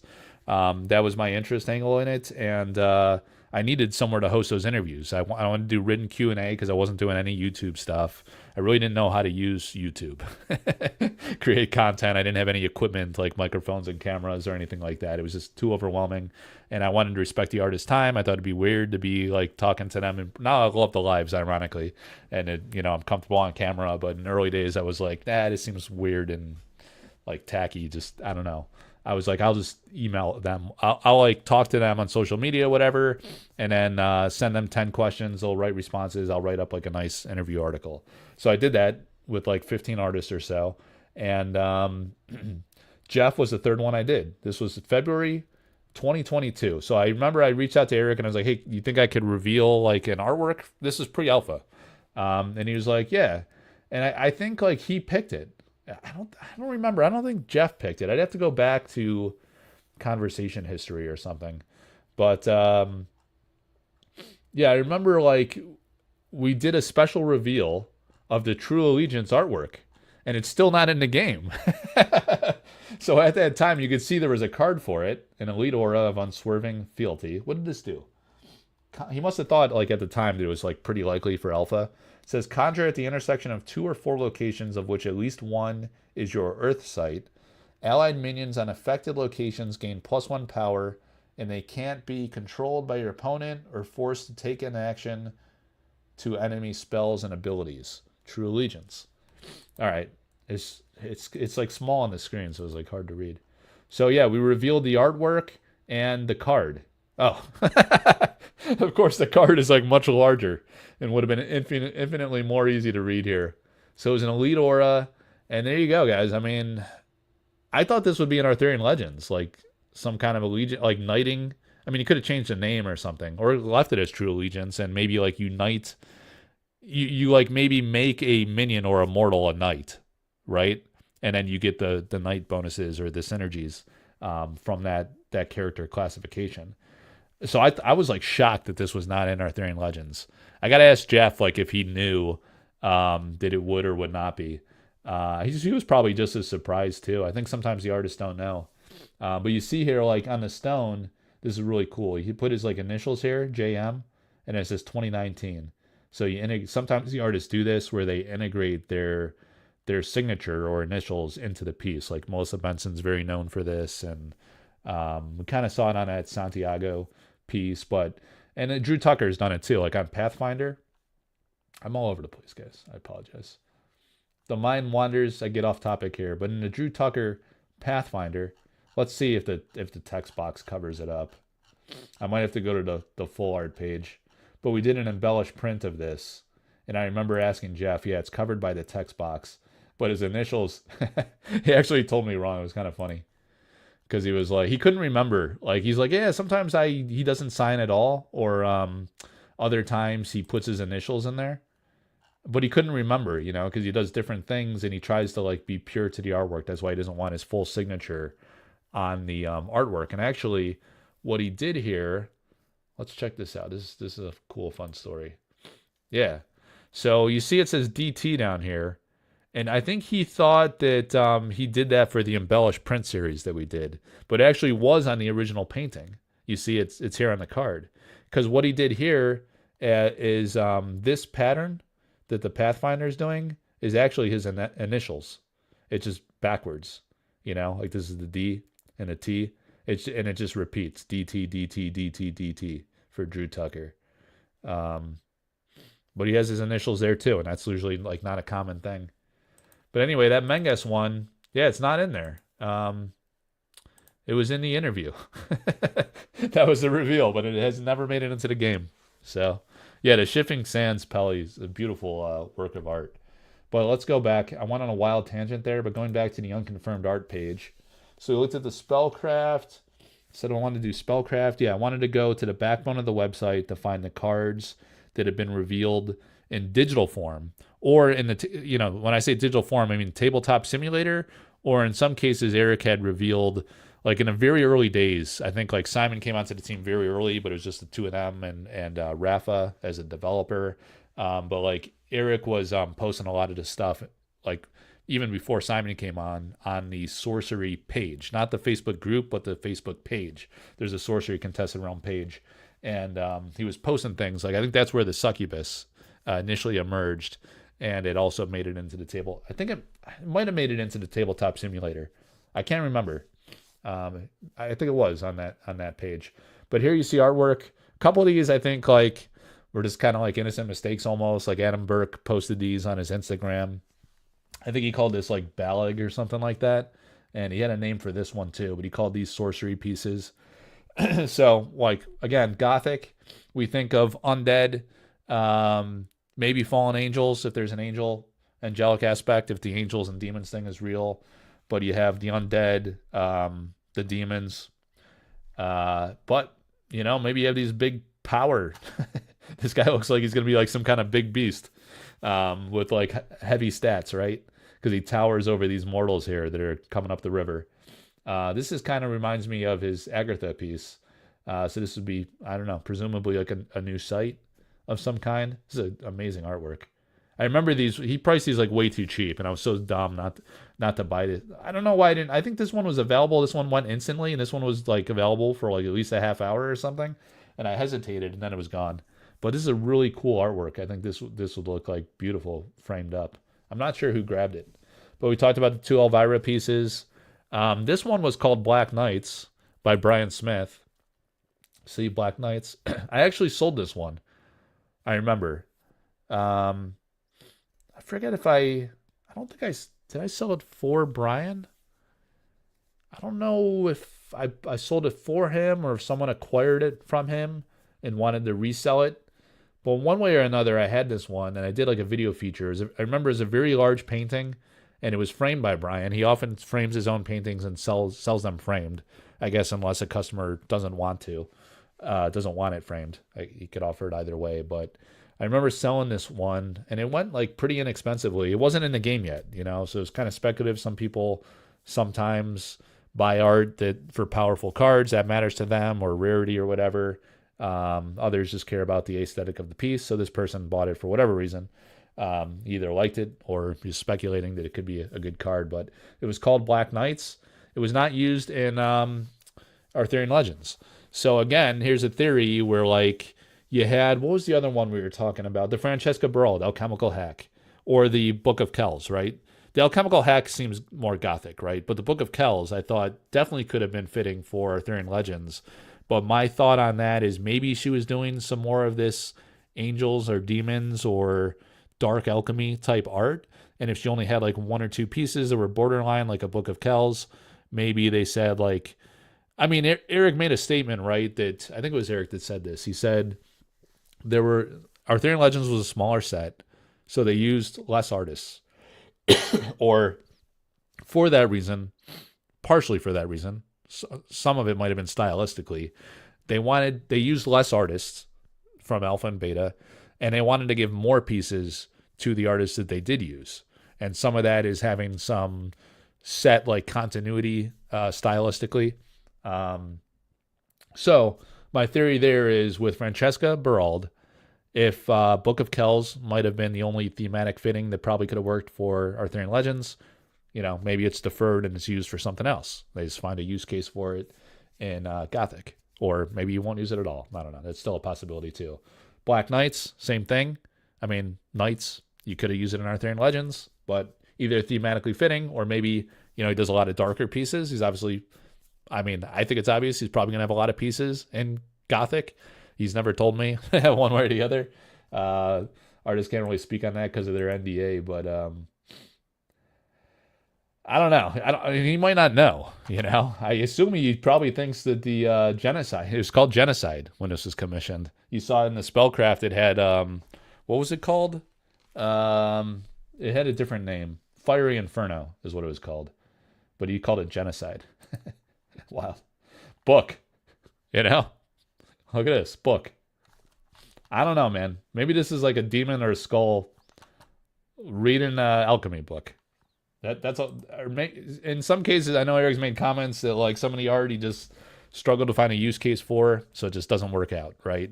Either for the set or at all. It's too early in Sorcery to know if it's going to make it, what's going to make it, what's not. Here's the Tower of Babel. So it's called Apex of Babel. And you saw there was the apex and then there was the base of Babel in the early days pre-alpha, but it was one piece, right? And they broke it up into two cards.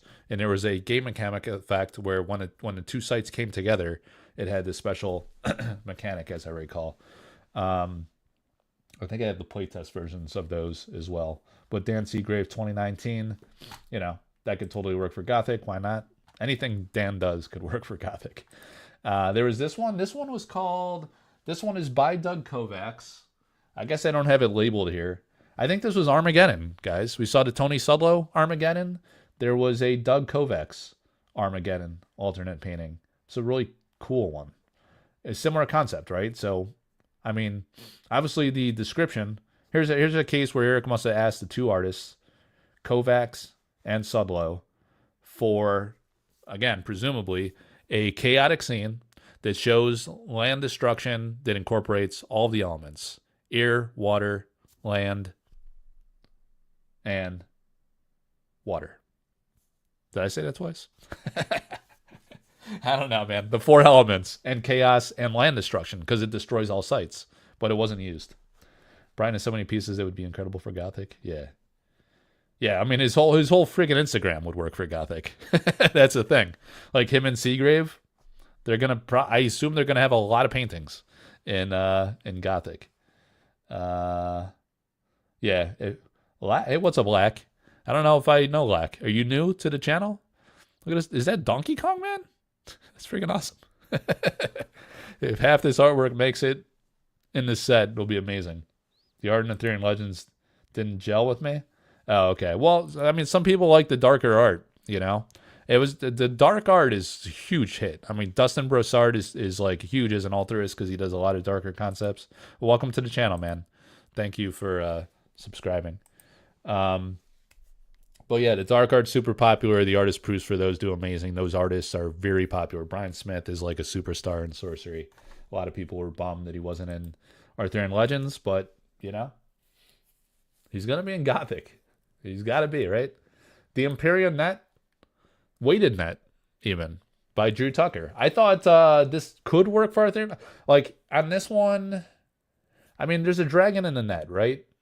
So my theory on this one is, I don't know, could it make it into Gothic? I mean, Simon made the comment that he thinks it's going to be broader than just the dark art for Gothic, right? So my interpretation is angels and demons, or I think he referenced how Arthurian Legends was similar. Like, it's not all like pure knight stuff, right? It's like a more well-rounded, broader set, thematically, stylistically, artistically. So maybe there's a way to find a net. Like, this is like a, I don't know. It's got elements of like positive and dark. Like, this is one of those like artistic things that like you would interpret in your own way. Yeah, so Pelly says Dragon mini set. Where I was going with this is I can imagine that since it has the dragon in the net, you could have the Dragon Lord mini set's going to be exclusively Ed Beard Jr. It has to be, because the whole concept and idea of that is Ed's story that he developed in 2005, almost 20 years to the date, right? Or actually, it will be 20 years by the time it comes out. 20 years ago, he came up with this concept of all the characters and ideas he has for the Dragon Lord mini set, and we're going to learn about that. And those who were in his Patreon and watched him paint those, we learned some of those stories. But in his Kickstarter, there's going to be a book that explains all those concepts. So that really is about Ed Beard Jr. and about Ed's story, and then whatever Take Sorcery does with it. I'm sure there's probably some give and take there. But then this maybe was deferred because the dragon's in the net, and it could have some synergistic use case that synergizes with the dragons after the Dragon Lord mini set comes out. Maybe that's why it was held off and not used for Arthurian. But maybe also it does not work for Gothic. Maybe it's not dark enough, and we'll see it 2 sets from now, or 4 or 5. Who knows? But it could be like a post Dragon Lord mini set type thing. But it's a beautiful artwork. I saw this one at the IX art show. Drew brought not this past year, but the year before. I don't know if you ever sold this one, man. It's freaking awesome. Like, I love like the children playing. It's playful. The dragon in net's very subtle. When I first saw this card, I didn't even like pick up on the dragon. I focused on the kids, the streaking blue coming down. Just kind of like the scenic vibe. I love the background, the color tones. It's a great, this is a sample card of this, which is what kind of put this on the map and made it really popular. Dying a slow death here. All right, so now we're back on alternate arts. Wrath of the Sea, guys.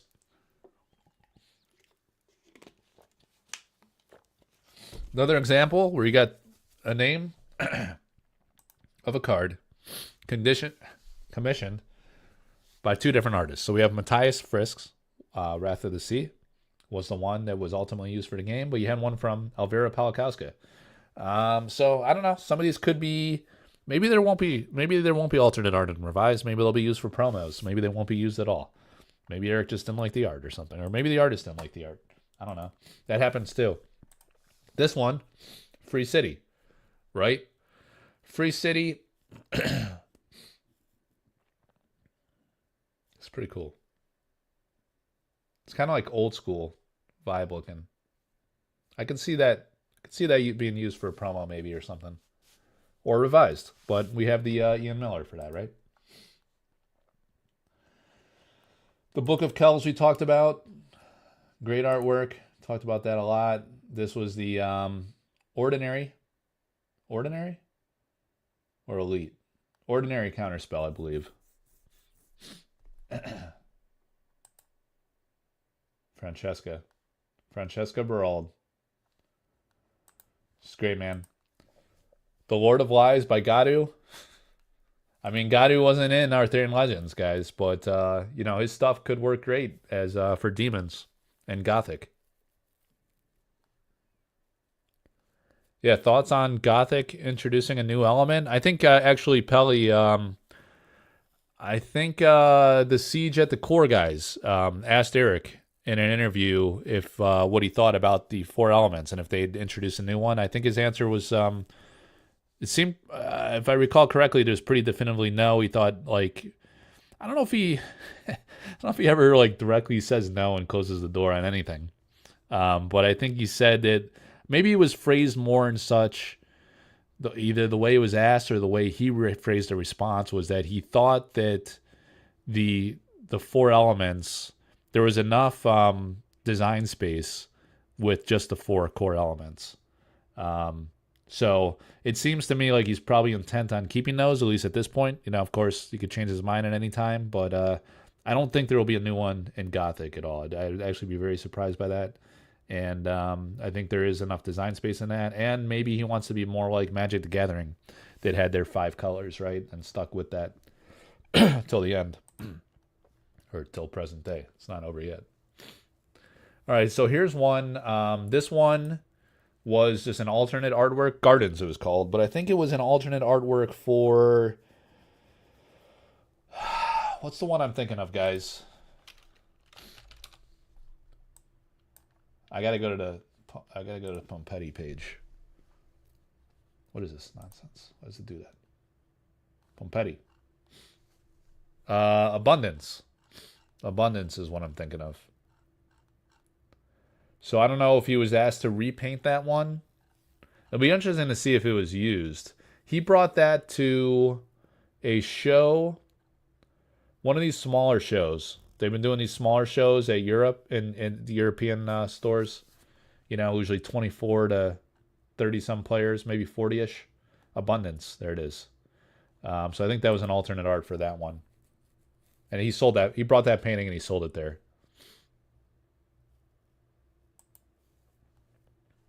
So this one was from Heidi Talifer. And I don't know if I have the name for it, but this is a really beautiful artwork. I could see this in Gothic, honestly. If it has an angels and demons, it looks like Eve, right? Eating the apple. You got the snake. It's cool, man. It's a very nice piece. And, I don't know. This is where I think, maybe there is an angelic element to, angels and demons, I almost called it. Gothic. I think that could be in there. I think we could see stuff like this in there. It's not going to be all dark Gothic stuff. Somehow, and maybe we'll have beasts. We'll probably will, right? So this one again, I was kind of surprised this wasn't in Arthurian Legends again. The Targ War Beast. Jeff Menges. An unused artwork. I think that's going to be in there. I'm gonna say in there on that. This is cool, guys. All right, so that's the one that was revealed not used. Check out this. Edge of the World, right? This was called Edge of the World. And there's this is almost like a, there's another artist that did a very similar take like this, but you got the Adam Burke one that's, I guess, compositionally somewhat similar from the right to left motion of where the waterfall hits, but it's more of a explosion, a elemental explosion of sorts, I guess, in the Burke version. So that was used. But this is really cool. Well done by Marta. Not used. So maybe it could be an alternate art and revised. She also had these alternate rivers. These 3 are Marta. This one on the right and then these 2 at the bottom are Marta rivers. So again, maybe an alternate art for revised. This one was one that was not used by Matt Thames. So I'm assuming this was just a redo, or perhaps Eric commissioned 4 of them, decided to go with just the 3 basic element sites instead of 4. Maybe that's why Shifting Sands wasn't used from Kaya. Who knows? Sunken Figurehead. This is another very cool, it's a Matt Thames artwork, right? But it looks like, what? The Elvira Palakowska. Marine. I'm blanking on the name, man. It's been too long since Alpha. We're so detached. Here it is. Mariner's Curse, right? I wonder if this was a Mariner's Curse commission, and this could be an alternate art for it, because it's got the woman on the edge of the boat there. Interesting, different name though. Sunken Figurehead. Maybe Eric said he wanted a figurehead on the end of the boat of a sunken ship, and he misconstrued the name. Sometimes things are lost in communication like that. So this one, all right, so getting now to Aranja, Krakatoa, right? I saw the Spellcraft version of this one. So it had a, there was a design for this. on a Spellcraft card. It was actually a sight card. So I thought it was maybe an alternate art originally. I mean, maybe this makes it in. This could totally make it in. That would be freaking awesome if this was in Gothic, right? Why not? I think it fits the vibe. But if we go to Pilkus, let me find Jussie Pilkus here really quick. I always thought that was an alternate art for his Vesuvius, right? That was my assumption. Maybe it was a bad assumption.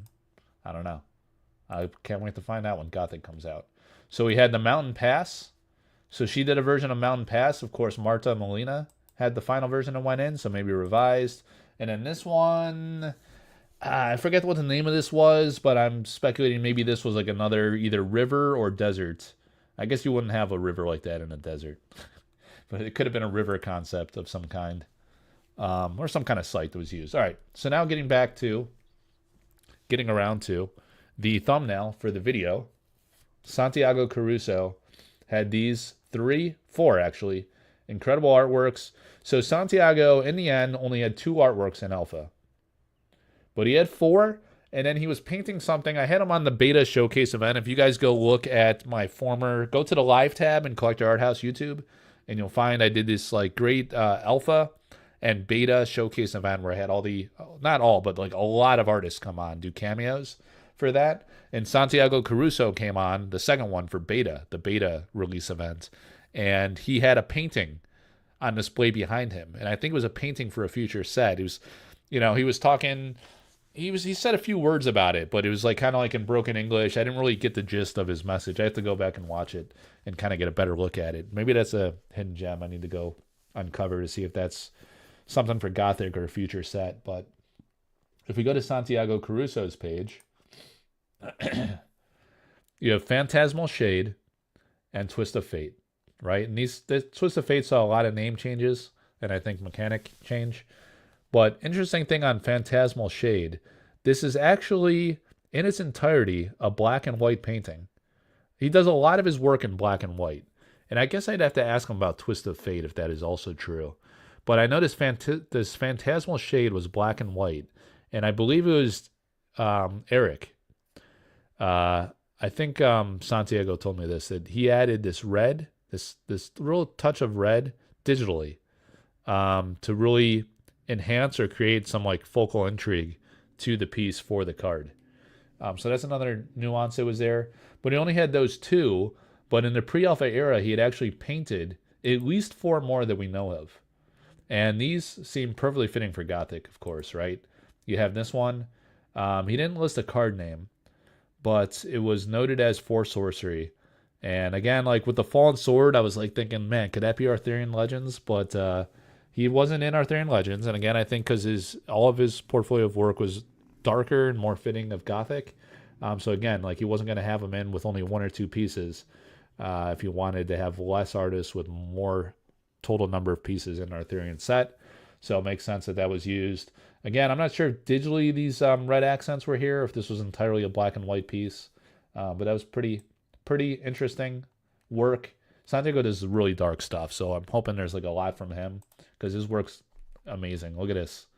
Again, like black and white, but you have the red cape to kind of accent, give it some color, and the flames. So this is I can't wait to see if this is in, and if it is in, what the actual game mechanic of this is, because that looks like a wild concept. So we got that, and then this one, I think I profiled this one on the Facebook group, Kiss of Death.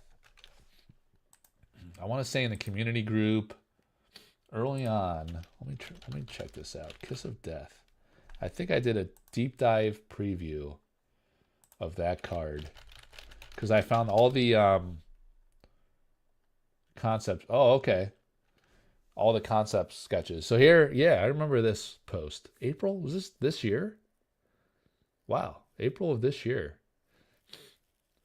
Oh, okay. So I was speculating this could be an Arthurian Legends. It's probably too grim and dark, but here's like Gothic, right? This looks totally Gothic. Look at it. Look at this. It's insane. It's creeping me out a little bit. I got to be honest.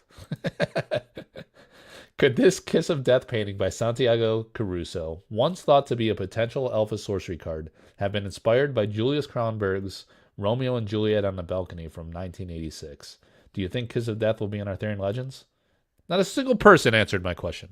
So rude, guys. Come on now. Not a single person. Can't be bothered. I guess like 15 people liked it, but no one wanted to talk about it. Look at that though. Do you think it was inspired by this? I mean, I think it absolutely looks like that. It's inverted though. It's an inverted concept. You got the man kissing the dead woman. Or maybe she's passed out or something. I don't know. It's inverted. Because now you got the woman and the guy. That's pretty cool though. But check this out. How about that line work from Santiago Caruso? Look at these sketches, guys. This is brutal. Wild. Look at that. He does this like scratch style painting with all these lines. It's insane. Look at that. Look at the freaking detail on that. I don't know how some people have the skill and imagination to do something like that. So here again, all black and white, but this has a hint of color all over the place, right? This might actually be, oh, sorry. I'm going to go back to Facebook. This might be the final piece in all black and white. Is that the full composition? Yeah, you got the flower petals and the sky. The face has some hint of color, but nothing here. All black and white. Oh, okay, so this one has some color. So I wonder if that was digitally enhanced and it's really a black and white scratch piece. Man, those are some intense progress pics.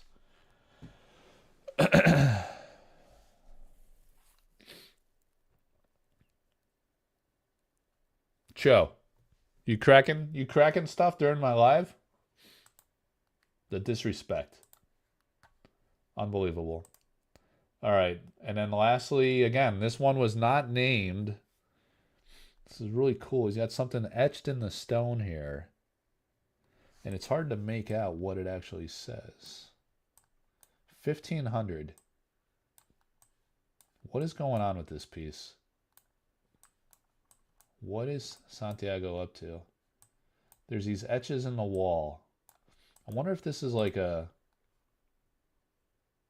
It's like a tablet of some kind. I wonder if it's like some kind of prison or hell reference. Raza tier? I don't know, man. There's some story behind this one.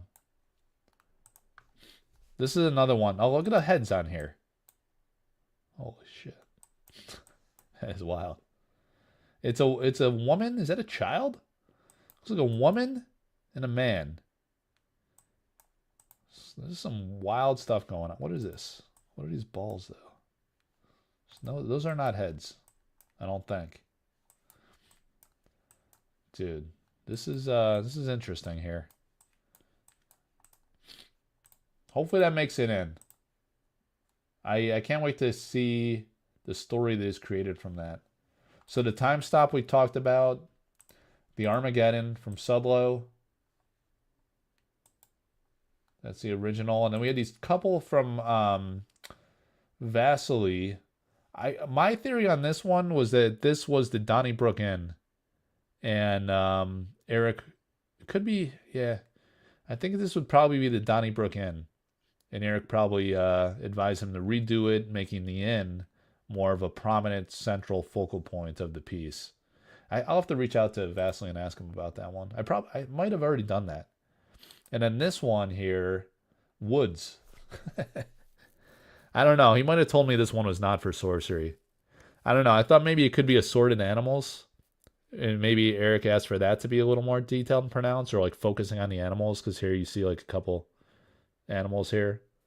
But it's kind of like subtle and lost. It wouldn't work for the primary focal point of the card.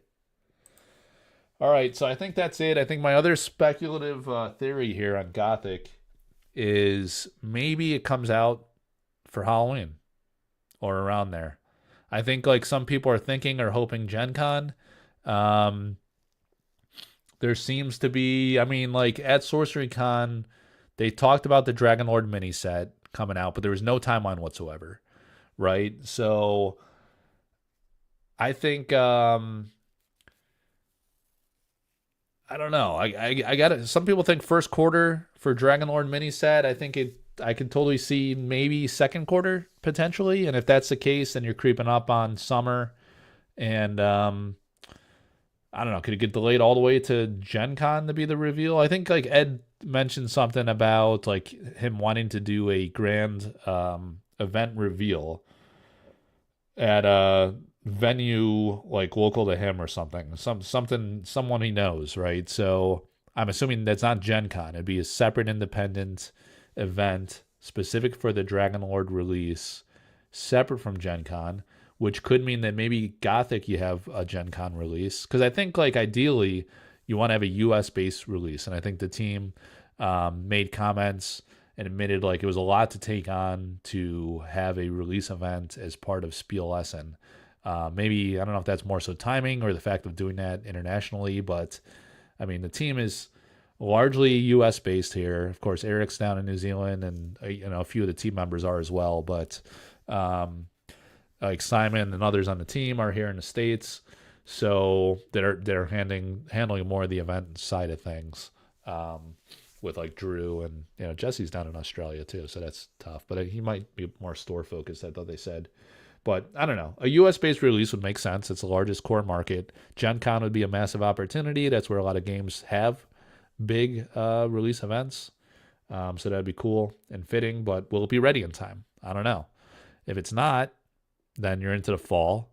I think it's more likely a 1 year center or cadence relative to when Arthurian Legends came out. Then you're looking at, and maybe Arthurian Legends was delayed more than it was intended to, but nevertheless, my hunch is fall or winter is when we'll see Gothic, and that would put us around Halloween, which would be cool for a Gothic set, wouldn't you say?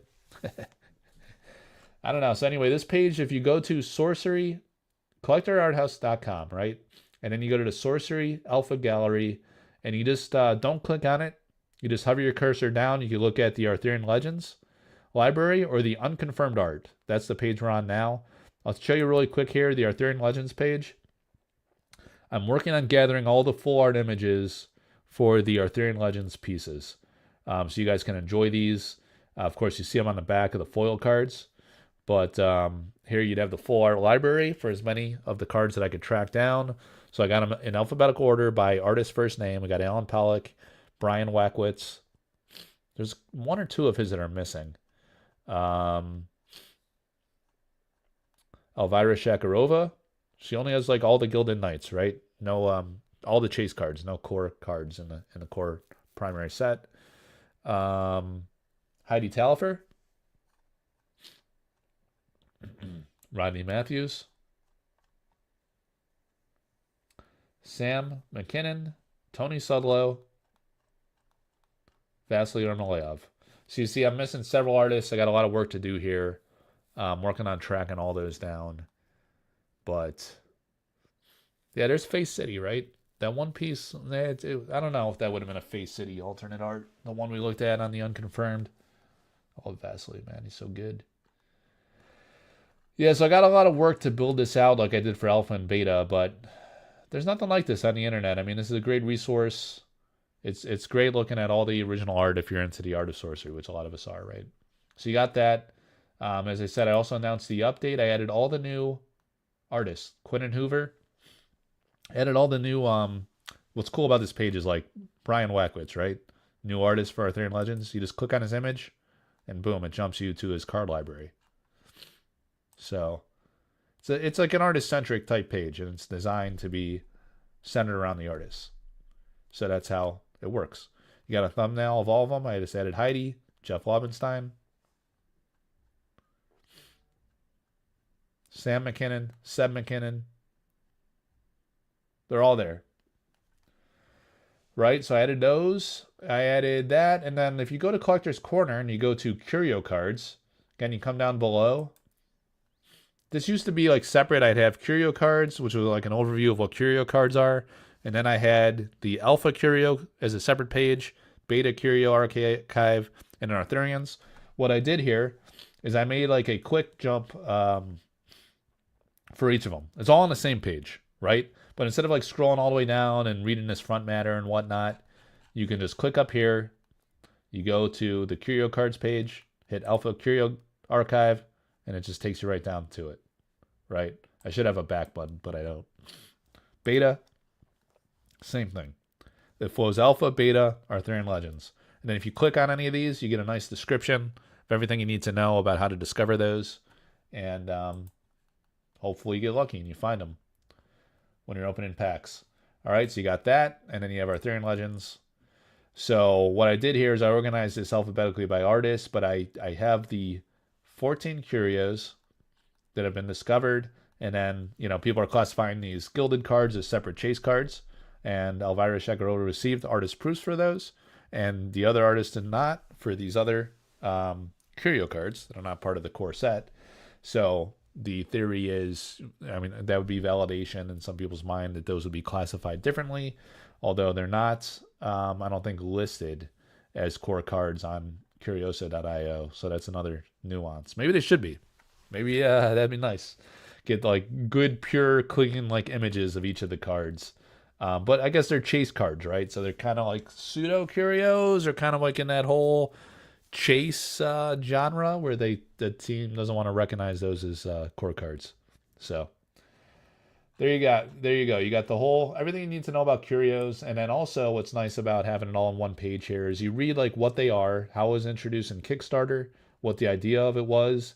And then if you click here, you got the definition and early speculation. There's 2 great articles that I wrote about curios. And there's a lot of information in detail about the history, like how it came to the fore in Kickstarter. And I wrote this in May 15, 2022. So this is before Alpha came out, before we knew what the curios were. So this is kind of interesting because I had some speculative theories, and some actually ended up coming to fruition and being correct. But there's other things that, I don't know, maybe could still be possibilities. Here you go. Like I speculated back pre-alpha that they would have these 4 sketch cards as curios. It didn't happen in alpha, but it happened in beta. And like I never asked Eric directly, and I don't know if he'd ever tell me, but it's like a chicken and an egg thing. Did I give him the idea to do this for beta, and it was too late by the time like May 2022? It was too late to do it for alpha, or he didn't want to, or whatever. Maybe he changed his mind. Or did I guess correctly? I don't know, man. Either way, it's cool, right? Either gave me the idea or I guessed correctly. But it's a cool thing. It's kind of cool not to know, too, because then I can just not knowing. There's like a niceness to not knowing things sometimes. So there's that. Yeah, this would be cool. Like he did these when he was dabbling in art before he really went in earnest in on the game. This one, guys, take a look at this one. It's good we came back to this. I almost forgot about this. I wouldn't have brought this up if I didn't go to this article. Here we go. Here's an uber old school looking card design. So this screams Curio, or an artwork that could be in the Gothic set. Frenchie, I'm not auctioning Dispel. I traded that one. And you're gonna see in my sample pack break next week what I got, why I had to do it, even though it broke my heart. I never give up a painting. Never. But for science, the historian must have the historical items.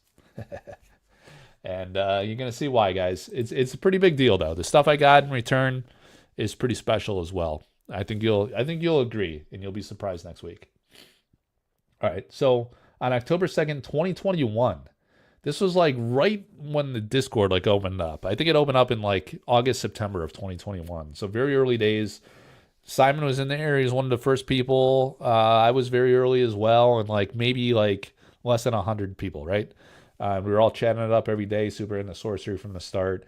And Eric shared this card and said this was like an early design he was playing with when the game was more like Magic, before, I think maybe before he met Nick Reynolds, and they came up with this, like Nick introduced him to the grid-based design concept. He said, this is the type of thing I was playing around with as a precursor to Sorcery. Force a player of your choice to discard 3 cards. That sounds very like a Magic mechanic, too. Even the text box was like very large, like a Magic card. But it was borderless. So he went with that borderless idea, inspired by the altar scene, but also other '90s TCGs, like Guardians would dabble in this too, and we know that was an influence on Sorcery or Eric, you know. So I went to I started researching this Wayne Barlowe piece, and like when we were asking Eric questions in the early days, he said like one of his dream artists to work with was Wayne Barlowe. It was him and like one or two other artists that he mentioned. So my speculative theory is I think Wayne Barlowe could be an artist in Gothic, or is either the core set or as a Curio. Like the, there's like a homage to these legendary artists that Eric does as like special curios. We had the Brahm in Alpha. We had Quentin Hoover in Beta. We got to have someone in Arthurian Legends. Sorry. So we got to have somebody in Gothic. And Wayne Barlowe would be the guy, you know. Or the one I've been begging for, Keith Parkinson, you know. Just like Quentin Hoover, a legendary artist who passed, sadly, at a fairly young age. Same with Keith Parkinson, you know, would be a beautiful homage. So there's like a lot of pieces that he commissioned. I think his wife, Donna Parkinson, might be in the Sorcery community group. And I know, like, through a mutual friend, he reached out to her, too, and said, like, you got to get in Sorcery, man. Like, it'd be great, like, if they licensed Keith's work. But anyway, Wayne Barlowe, maybe this art. I got the idea and the impression. Should I go look for it right now? Let me look at this. Wayne Barlowe. Oh wait. What is Wayne Barlowe? So I remember researching this a while back. We'll probably wrap it up soon. I can't even like breathe for some reason now. What is this? What is this nonsense where it always jumps me to this garbage? WayneBarlowe.com. Just go there. All right. So I remember looking at the site and I found that painting. And I don't think Eric ever said that he bought that painting. I mean, like, why else would he put it on a card if he didn't own that painting now? I found it on the website, guys, at one point. You know what? Should I do that? Yeah, he's got such a vast portfolio of work. This might be difficult to do it like this. Let me try this. Try one of these.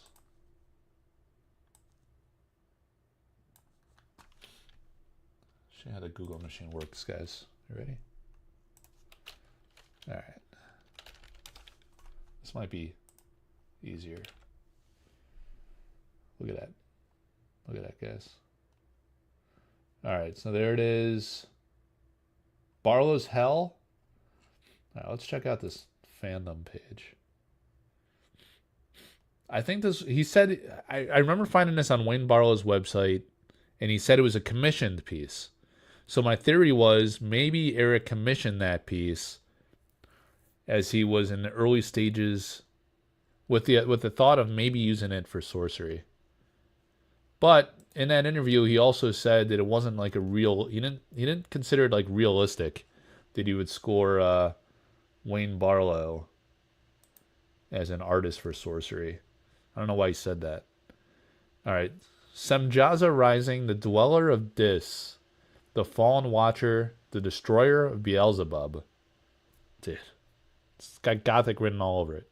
Look at the symbology down here. Let me see here.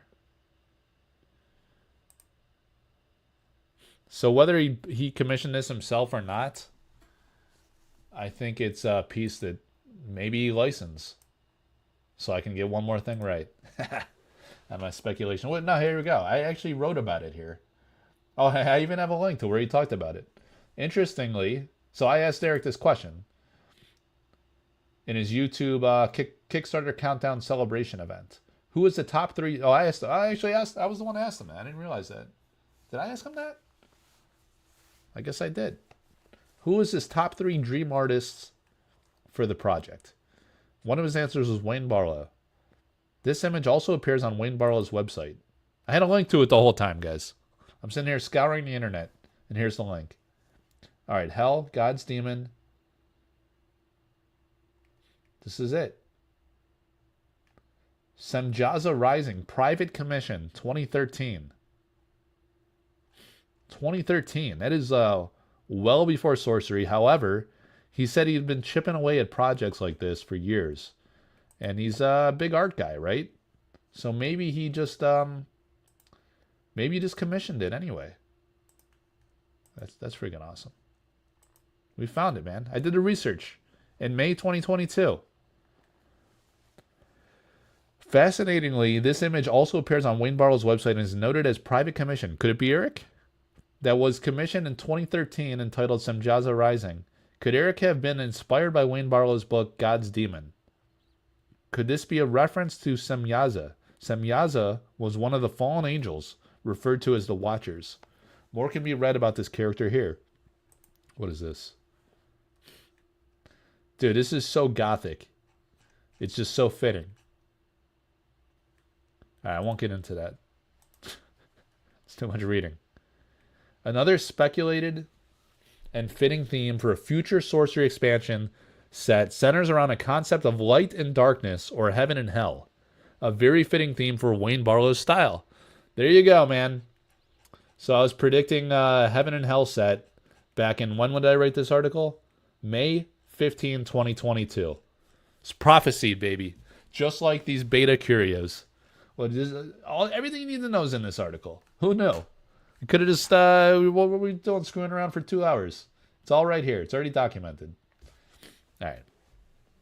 Eric has commented on several occasions that Dan Frazier and Wayne Barlowe are two of his dream artists for Sorcery, but since they are in high demand and have long wait times for commissioned work, they were not able to be included in Alpha.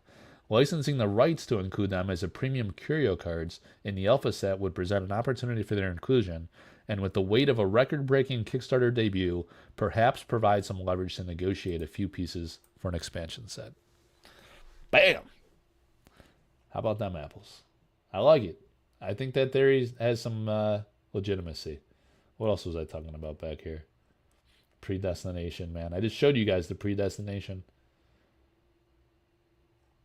Dude, this is where I was like speculating on what the curios could be, and a lot of this stuff had some real juice to it.